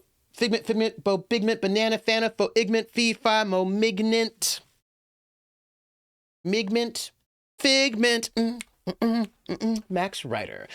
Max Rider, Bo Bax Rider, Banana Fana, Fo Fax Rider, Fee Fi Mo Mac, Fee Fi Mo Ax Ritor. Max Rider. The name game. Whew, I'm back. Huh. Thank you, 30. I've got to tell you, I was just thought it'd be kind of cool to bust out some Ultima, and what happened was that it got real weird. I was like, what is happening? Why does it look like this? What is going on? Why is this my life? I would like it to not be my life. But, and then why can I not quit out? Those were really all of the things that I was saying. Because I thought, maybe it's Steam and I'll just like do good old games and just hang out there for a second. We can hang out together because that seems like it would be really fun. But then, just a little like, but then it went wild on me and it made me sad. And I was like, no, stop, no.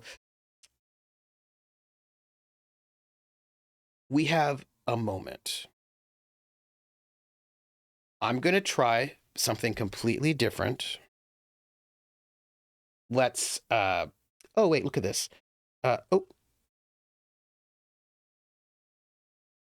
Something just happened, which I'm going to need to think about later. Wait, hold on.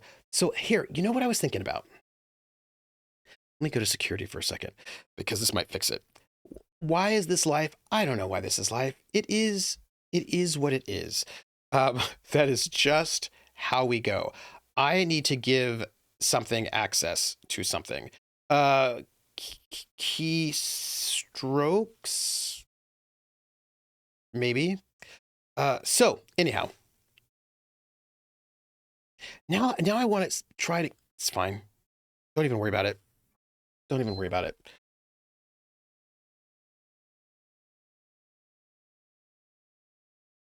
So here's what I'm thinking. I'm going to try something. It is a little bit of a hullabaloo, but let's see if we can get a thing. When did I last upgrade my laptop? It's not been so bad. I think, I've got a oh, wait. Open system settings. It wasn't that long ago. Wasn't that like, it's pretty good. It's not so bad. It's a relatively recent laptop. I got it because remember when I was having problems and I had to get a new computer, and I was like, you know what? Let me do this right now, just in case. All right, so I'm going to do a thing because I thought if the pass is prologue, this will be what I think it will be. All right, I'm going to load up this thing, and then I'm going to see if we can get it to work. And if we can get it to work, then I am going to show you something. And perhaps you will like it. By the way, thank you, Prax, for those gift subs.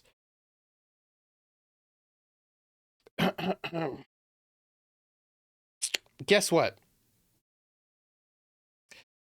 I just booted up the PS5 and it wants a system software update. Like, why is this my life right now? It's sounding like the Steam install isn't happy since the last update post next fest. This is what I also think, Vopez. I think that the Steam install is like doing wildness at the moment and is not full of joy and happiness, and it needs to calm down. That's what I think. This is my thought. So I have this thing that I thought could be fun, but we're now going to look at this. You're not looking at it, but that's fine. You don't need to look at it. Okay, so I wanted to, you know, while I'm waiting for this new install to happen, we finished all 4 cycles of Roleplay Reflect. There's no Roleplay Reflect this Sunday, but next Sunday, when Lindy's back, we'll have the big Omega, where we reflect, where we reflect on all 4 cycles all together. And I have a thing that I want to bring up. I will spoil it for you. I've not told the rest of the crew yet the thing I want to talk about, but I was thinking about character creation when you know it's going to be a 1 or a 2 shot versus when it's going to be a campaign. I was also thinking about how you GM differently when you know it's going to be a 1 or 2 shot versus when it's going to be a longer campaign.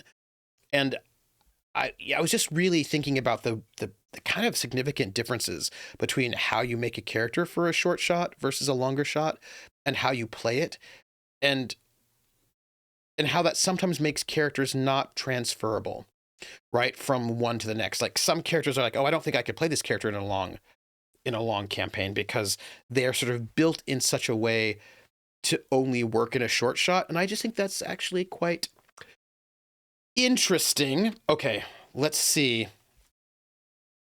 And I think we can talk about it, so that's kind of fun. All right, I think maybe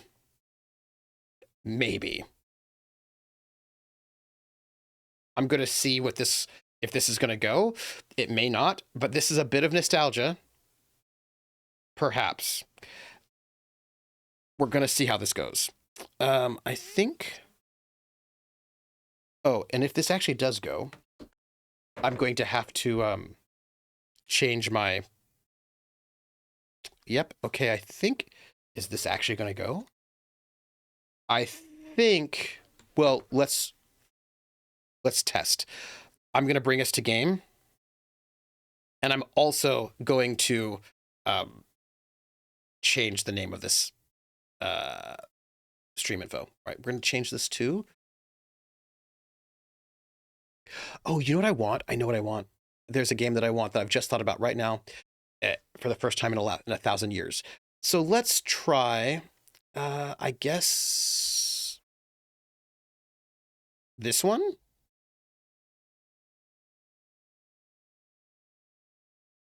I guess. Wish me luck, everybody. My audio is working the way it's supposed to right now. That's really weird. It's really weird. I don't know why it's working this way here, but not there. You know what?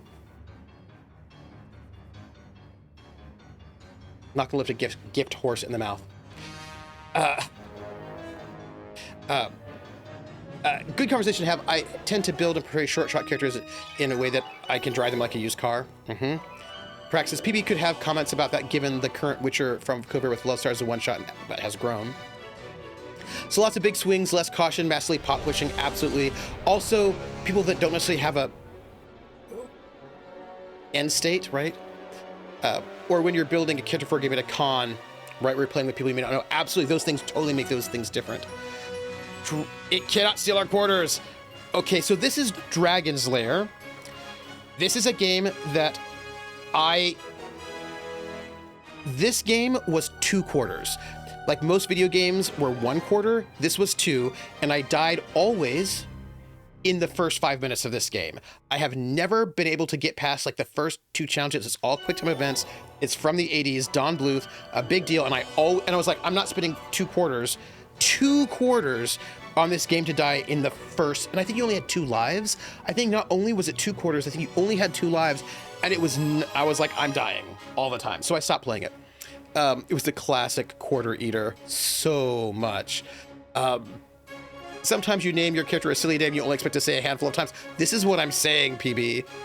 This was my Hobgoblin, but I thought since we've been having Steam issues, Steam is being weird, and I bought it because I thought this would see how it goes. Why don't we look at the childhood game that like ruined my life? You play as the heroic Dirk the Daring. By the way, the game that I just thought of that I want was Gauntlet. A valiant knight on a quest to rescue the fair princess from the clutches of an evil dragon. You control the actions of a daring adventurer fighting your way through the castle of a dark wizard who has enchanted it with treacherous monsters and obstacles. In the mysterious caverns below the castle, your odyssey continues against the awesome forces that oppose your efforts to reach the dragon's lair. Lead on, adventurer. Your quest awaits. Yes, Gauntlet was the game where the Blue Valkyrie needs food badly, and I would like to get that. I wonder if it's available. I bet it must be, right? It's a laser disc that you're playing with. Oh my God. Oh, Dirk was one of your first video game crushes? And Ken from Street Fighter 2? Nice. I'm going to point out that I died all the time within the first 5 minutes, which is why I feel like we can play this together. Play the original scene order from the arcade cabinet. Great. Dirk will start in a new scene if he dies. Okay. We're going to go easy because, you know, obviously, we're going to go arcade mode and we're going to go easy difficulty. We're going to hope this works. All right, so directional controls, sword, and pause. Time your moves to match the flashing indicator. Make the right move at the right time to navigate through the scenes. This is the original QuickTime event game. To play Dragon's Lair, you'll need to make the correct move at the right time. Yeah. Oh, gosh. In this scene, Dirk will fall through the drawbridge.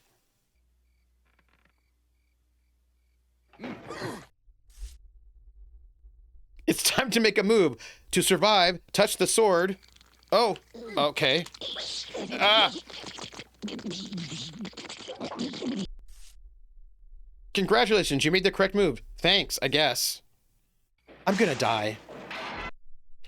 By the way, throughout the game, you'll need to make up, down, left, right, and sword moves. Good luck. Thanks.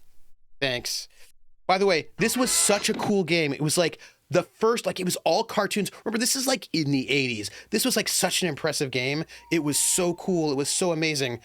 And also, I only have 2 lives. And... oh, gosh. Okay. Oh, no. Uh-oh. Quick time! Quick time!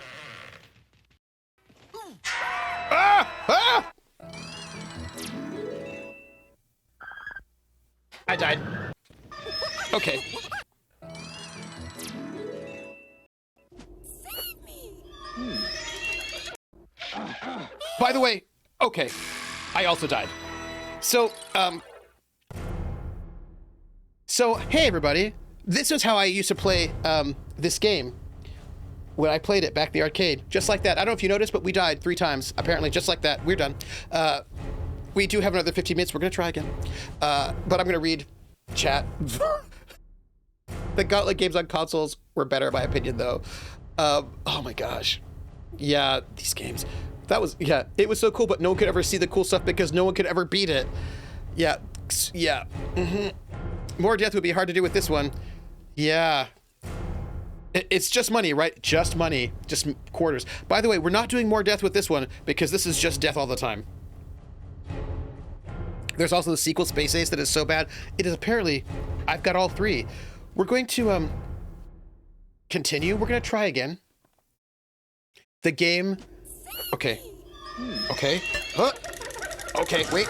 Oh! I died. Yep. Okay, here we go.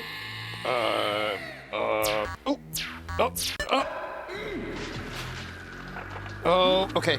Quick time. All the time. I didn't die that time. Okay. Oh.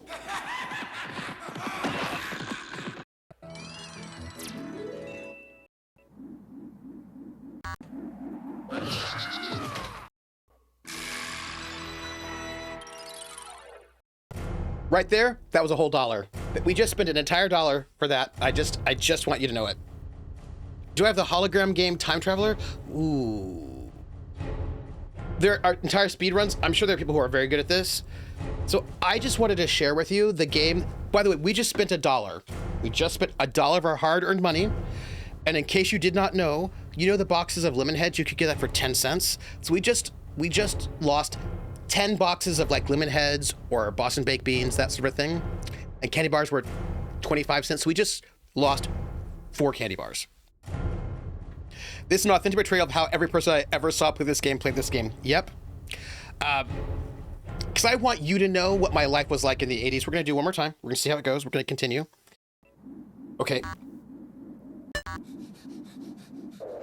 Okay. Oh, we survived.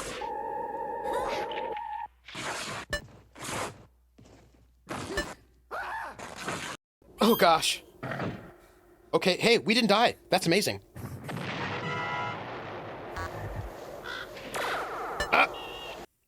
Okay. Did I die? I didn't die. That's great. Also, I just died.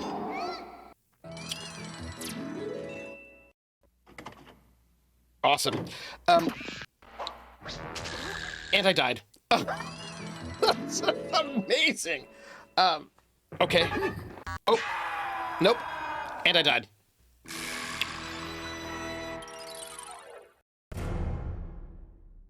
$1.50. $1.50, everybody. Yeah. So I just wanted to share that with you because I thought that we could have that moment, that experience together of that game. Because I figured to myself, I was like, oh, I can get this game and I can play it because, you know, I have to put in my name because I got a high score because no one's ever played this but me here, so that's cool. But man, so here's what I was thinking. What I was thinking was, oh well, I can play this game because you know, it doesn't cost me quarters anymore, and I can maybe get better at it. But I'll tell you what, I died a whole lot, just like a whole lot, just like you do when you play this game. $1? Oh my gosh. Yeah, that was the worst. No laughing while playing. Yep. Why are you teasing yourself with this trauma for your childhood? Great stream, but mentally tough. You know, I thought, okay, so I'll tell you why. I'll tell you. You got like 4 in a row. You're the best at Dragon Slayer I've ever seen. I feel like so good. So here's what I'm going to tell you, right? I'm going to just tell you, why did I suggest subject us all to this? Here's why. Because this is what I thought. Unwisely. I thought, what if now as an adult, I'll be better at it? Like, what if the reason it was so hard was because I was a ridiculous kid and, you know, I just, you know, was just a ridiculous kid and I didn't know stuff. And maybe now as an adult, if I play it, it'll be really easy. And I'll think, wow, I'm just doing so much better than I used to do. That's obviously, that's it, right? But as it turns out, that was not the case. As it turns out, it is still just as hard and annoying as it was back in the day.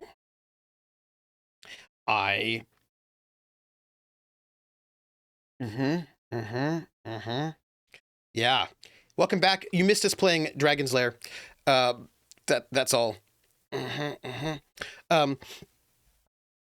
It doesn't help that it puts you somewhere random. Every time Zanzibar, somewhere like it's a, yeah, you're at an age when your reaction time is slower, maybe. I got to play a little bit of Mutazione, but then it decided to just start being weird, and that makes me sad. So we decided to try. So I tried to play Ultima. I tried to play Role Player. That didn't work. I tried to play Ultima. That didn't work. So then I just popped over to this PS5, which is, by the way, audio is totally fine on the PS5. And we played some Dragons there. We played only 3 times because we died immediately each time. And I thought, let's stop doing that. Why don't we? Because this is exactly as it was when I was a kid, the worst. I do feel good about the fact that it wasn't just me. This game is the worst. Oh yeah, Ultima. But it took up all 3 of my screens, so I've got to figure out how to deal with that in a figure out how to make sure that I actually can have screens open so I can see you all, because I don't want to play if I don't get to play with you, is my point, because that's not fun. Yeah.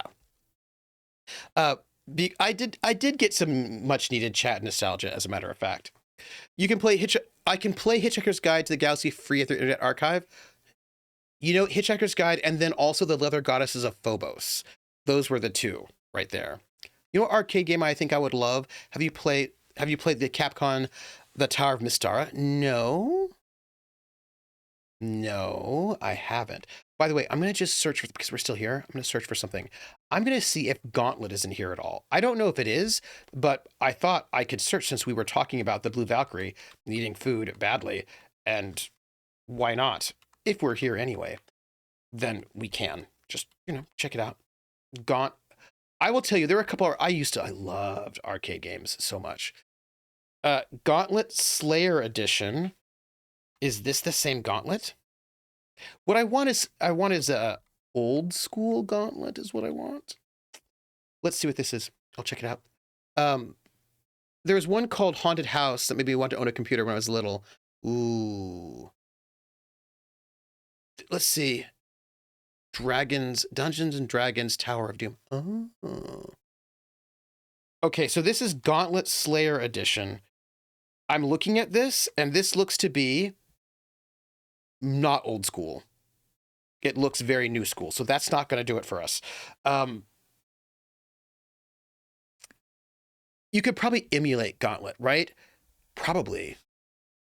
Because, okay, I don't know if I can, I have an arcade cabinet that I got for the class that I was teaching in ludomusicology, but there is a game, I wonder if it's available on the arcade. It might be, it might not be. If it is, I will see if I can show it to you because it was one of my favorites.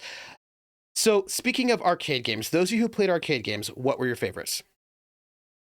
Wizard Needs Food badly. It was first co-op video game, and it was so good. So it does not look like Spy Hunter is here on the PS Store. Sad times, because I really did enjoy that one very, very much. It was very good. Spy Hunter I really liked. You can get this game on Steam as Chronicles of Mystara. Oh. Pole Position. Okay, Pole Position. I really liked Spy Hunter a lot. I thought that was a great one. Xenophobe. Wait. There's another one. Defender was fun. This one that was my favorite was Rolling Thunder. I have it on the arcade, on my arcade cabinet, because I got an arcade cabinet to teach. I do not know if it is possible, if it's available here, but I'm going to look. Oh man.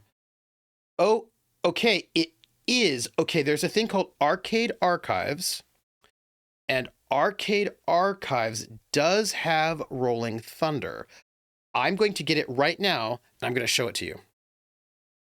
Because it was one of my faves. I'm getting it right this second to show it to you before we end. You're never that good of an arcade player.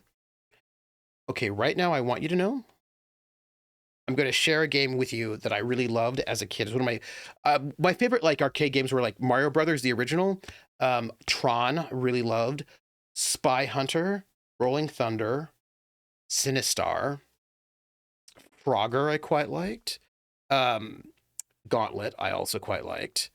Ooh, Gauntlet in a browser window. Ooh, Tempest Vulpes. Ooh, I really liked those games that had weird controllers. So I'm going to show you this game that I really, really liked.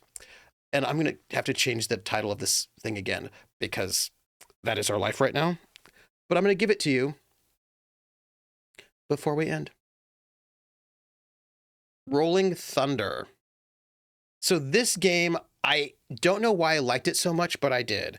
I really enjoyed this game, and I'm going to show it to you. Early version, later version. I wonder which one, final version.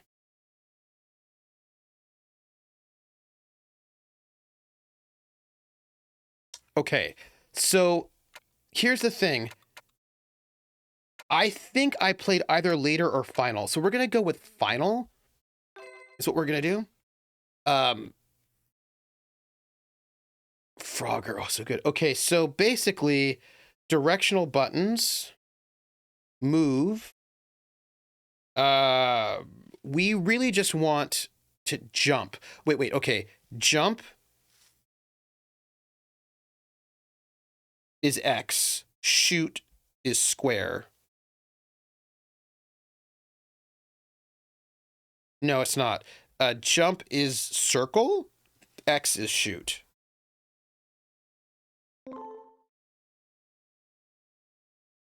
This game was a game that I loved very much. And I would like, please let me have credits. Oh, I don't know how I did it, but I put a credit in. Okay, I'm pushing a button. Nope. House of Dreams. This was my jam. Ooh, okay. So this game was always so cool for me. I love this game very, very much. It made me very happy. And this is me in the old... A lot of your time is spent playing games arcade. It's amazing. Let's go up here. By the way, ooh! Limited bullets, by the way. You have this game called Arcade Paradise. It's about running an arcade parlor. Ooh, excuse me. I've got to shoot some people. And the thing about this game, by the way, is that there is a time limit. And if you do not finish at the time limit, you are going to die. Just side note. We're going to go and... I don't know if I'm good enough to get to the higher levels, but I would like to show you cool things. Ooh, I died. I know. Altered Beast? Oh, Altered Beast is good. By the way, I just was dying.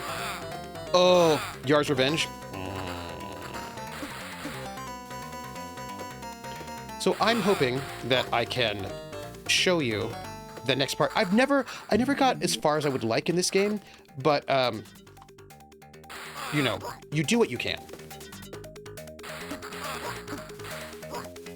So I was thinking about arcade games and how they are slightly different from the games that we have.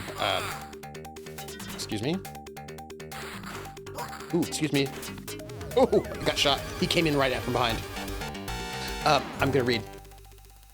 Oh, hey, I get to put my name in. I'm gonna tell you about it. Light Adventure, we also, E.T. Next festival recently that is this type of game really Zanzibar. Tell me about it. Rise from your grave, welcome to your doom. Oh, okay. So, by the way, this is my, I have to put in my 3 codes. My 3 codes are DVS. That's what I put in video games. Because it's actually kind of long and stupid. No. That wasn't it. It's fine. No, I do not right now. I don't at this moment because, you know, I did very badly. But we're gonna play. No, I don't want to play 2 players. No. What's the 1-player button? This one? This one? I hope we did not do 2 players. It's fine. So what's everyone's initials? Okay, so mine was DVS. And DVS is both a play on being like devious. That's fun.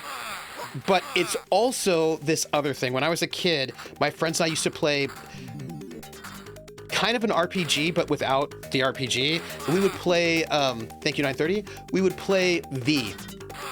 And kind of like playing fan fiction, I guess. But we would play V. And we made our own characters. We ended up having characters like back in the alien space. Oh, man. Back in the alien space. And so I had a character named Darren Victor Silidor, who was like a nephew to Diana. And his initials were, of course, DVS. Awesome. And also it's DVS. So this is my arcade name, DVS. Oh, House of Dreams. V is one of the things I loved more than anything in the universe. I love V so much. It was like my life. I've always wanted to have a uniform, like one of the V uniforms, but unfortunately for me, I did not have the sewing skills for that. But that's fine. Check it out. Somebody's got to go and let that go through. There we go. Whew. Everybody, I want you to know that I'm wanting to look at chat a whole bunch, but I'm a little bit distracted by these bad guys, but that's cool. We're gonna kill them, and then everything will be fine. Excuse me. There is up here a grenade, but I took care of it. Oh my gosh, I'm doing actually pretty well. Excuse me. Whew. All right, here's the next area. I'm so excited to show you. Look, now we're like in a whole... I always want to... Like, I want to show you, like, a good time, but... Oh, hey. Woo!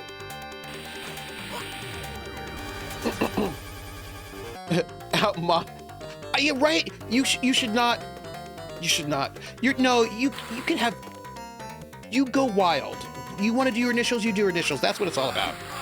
By the way, initials on a video game console is a plot point in the very classic 80s movie Night of the Comet, where Halley's Comet shows back around and everybody turns into zombies.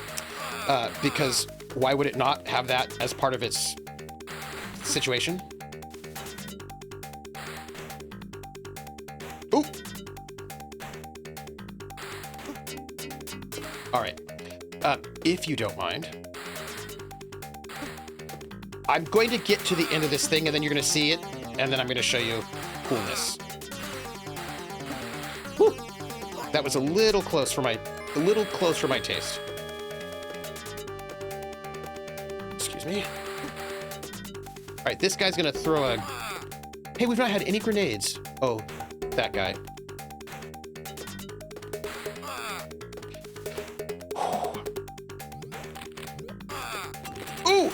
Oh, wrong button. I want you to know that I would really prefer to have actual, what's the word?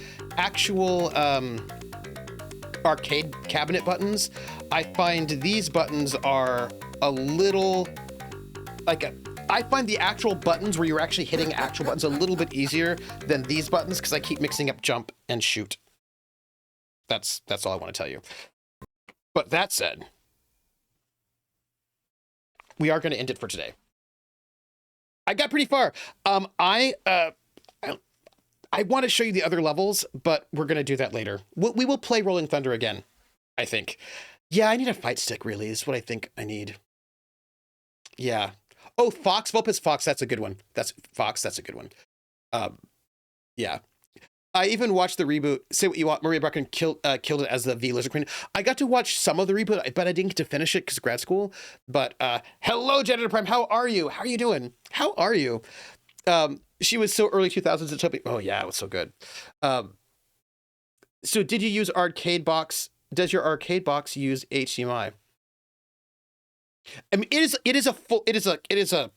not a full size. It's like 3/4 size. And it's like built in, like it looks like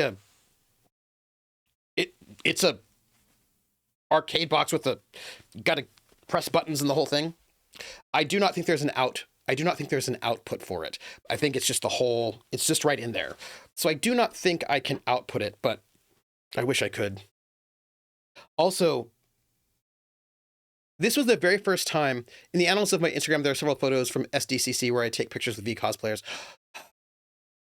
I bought a whole bunch of fabric because I took home ec so I could learn to sew so I could make a V costume, but then I did not make a V costume. I was also 16 or 17 at the time. Salt Lake City has barcade. You can have cocktails and play 80s video games. So good. So good. So I will just tell you, feedback, this is actually a very different experience than the experience of having the arcade with the joystick and the buttons. And I have to get used to the experience of playing this game with a joystick with this, because this actually feels very different under your hands. And let me tell you what I was like, whoa, that's very, very different. Very different. Thank you. I found a place where I could get a visitor's mask. Oh man. My iguana, I had in the late 90s, loved Diana, of course, obviously. When Sci-Fi rebroadcast, she would stand on his tank and dance anytime he saw her on screen. Well, because she's amazing. I reckon prefer to remember that Arcade Paradise is Windows only. Oh, man. I wonder if there's a... Do you know? I wonder if there's a PS5 peripheral that's like an arcade peripheral. I wonder if there is. Why would they do that? Well, people like weird things. Like, I imagine as long as you could plug it into the PS5 as a controller, it would work, right? Maybe? Because that would be cool. I wonder. I'm going to look into it. Thank you for hanging out with me as we went through Steam is being weird excitement right now. So remember nickel arcades? You paid for a cover, but you played all the games played for nickel. I do remember those. Man, Sony's releasing a fight stick soon that's pretty close to what you're looking for. Really? Voltail, really? When is soon? When is soon? As long as we got to chat, it was good. Thank you for hanging out with me. So here's what's going to happen right now. We got to play. That was really fun. I'm going to go and look at this, see if we can find this Sony fight stick, because I don't think the game feels a little bit weird on a modern controller. Other things are fine, but that felt a little bit weird. We're going to explore. So thank you for hanging out with me. It was really lovely. I know we didn't get a whole lot of Mutazione in, but we got to hang out, and I'm going to go and try to figure out. And here's the weird thing. I was playing Steam last night. I was playing Across the Obelisk, and it was fine. But I think that there must have been a weird update. I don't know what it was. I would not be surprised if Arcade Paradise is available on PS because it's Game Pass, and now they're moving to PS. Oh, interesting. Huh. Yeah, I will look up PS5 fight stick. That's what I'll do. I'm going to just put up a... Hey, I have a question. Do other people like to play with fight sticks besides just me?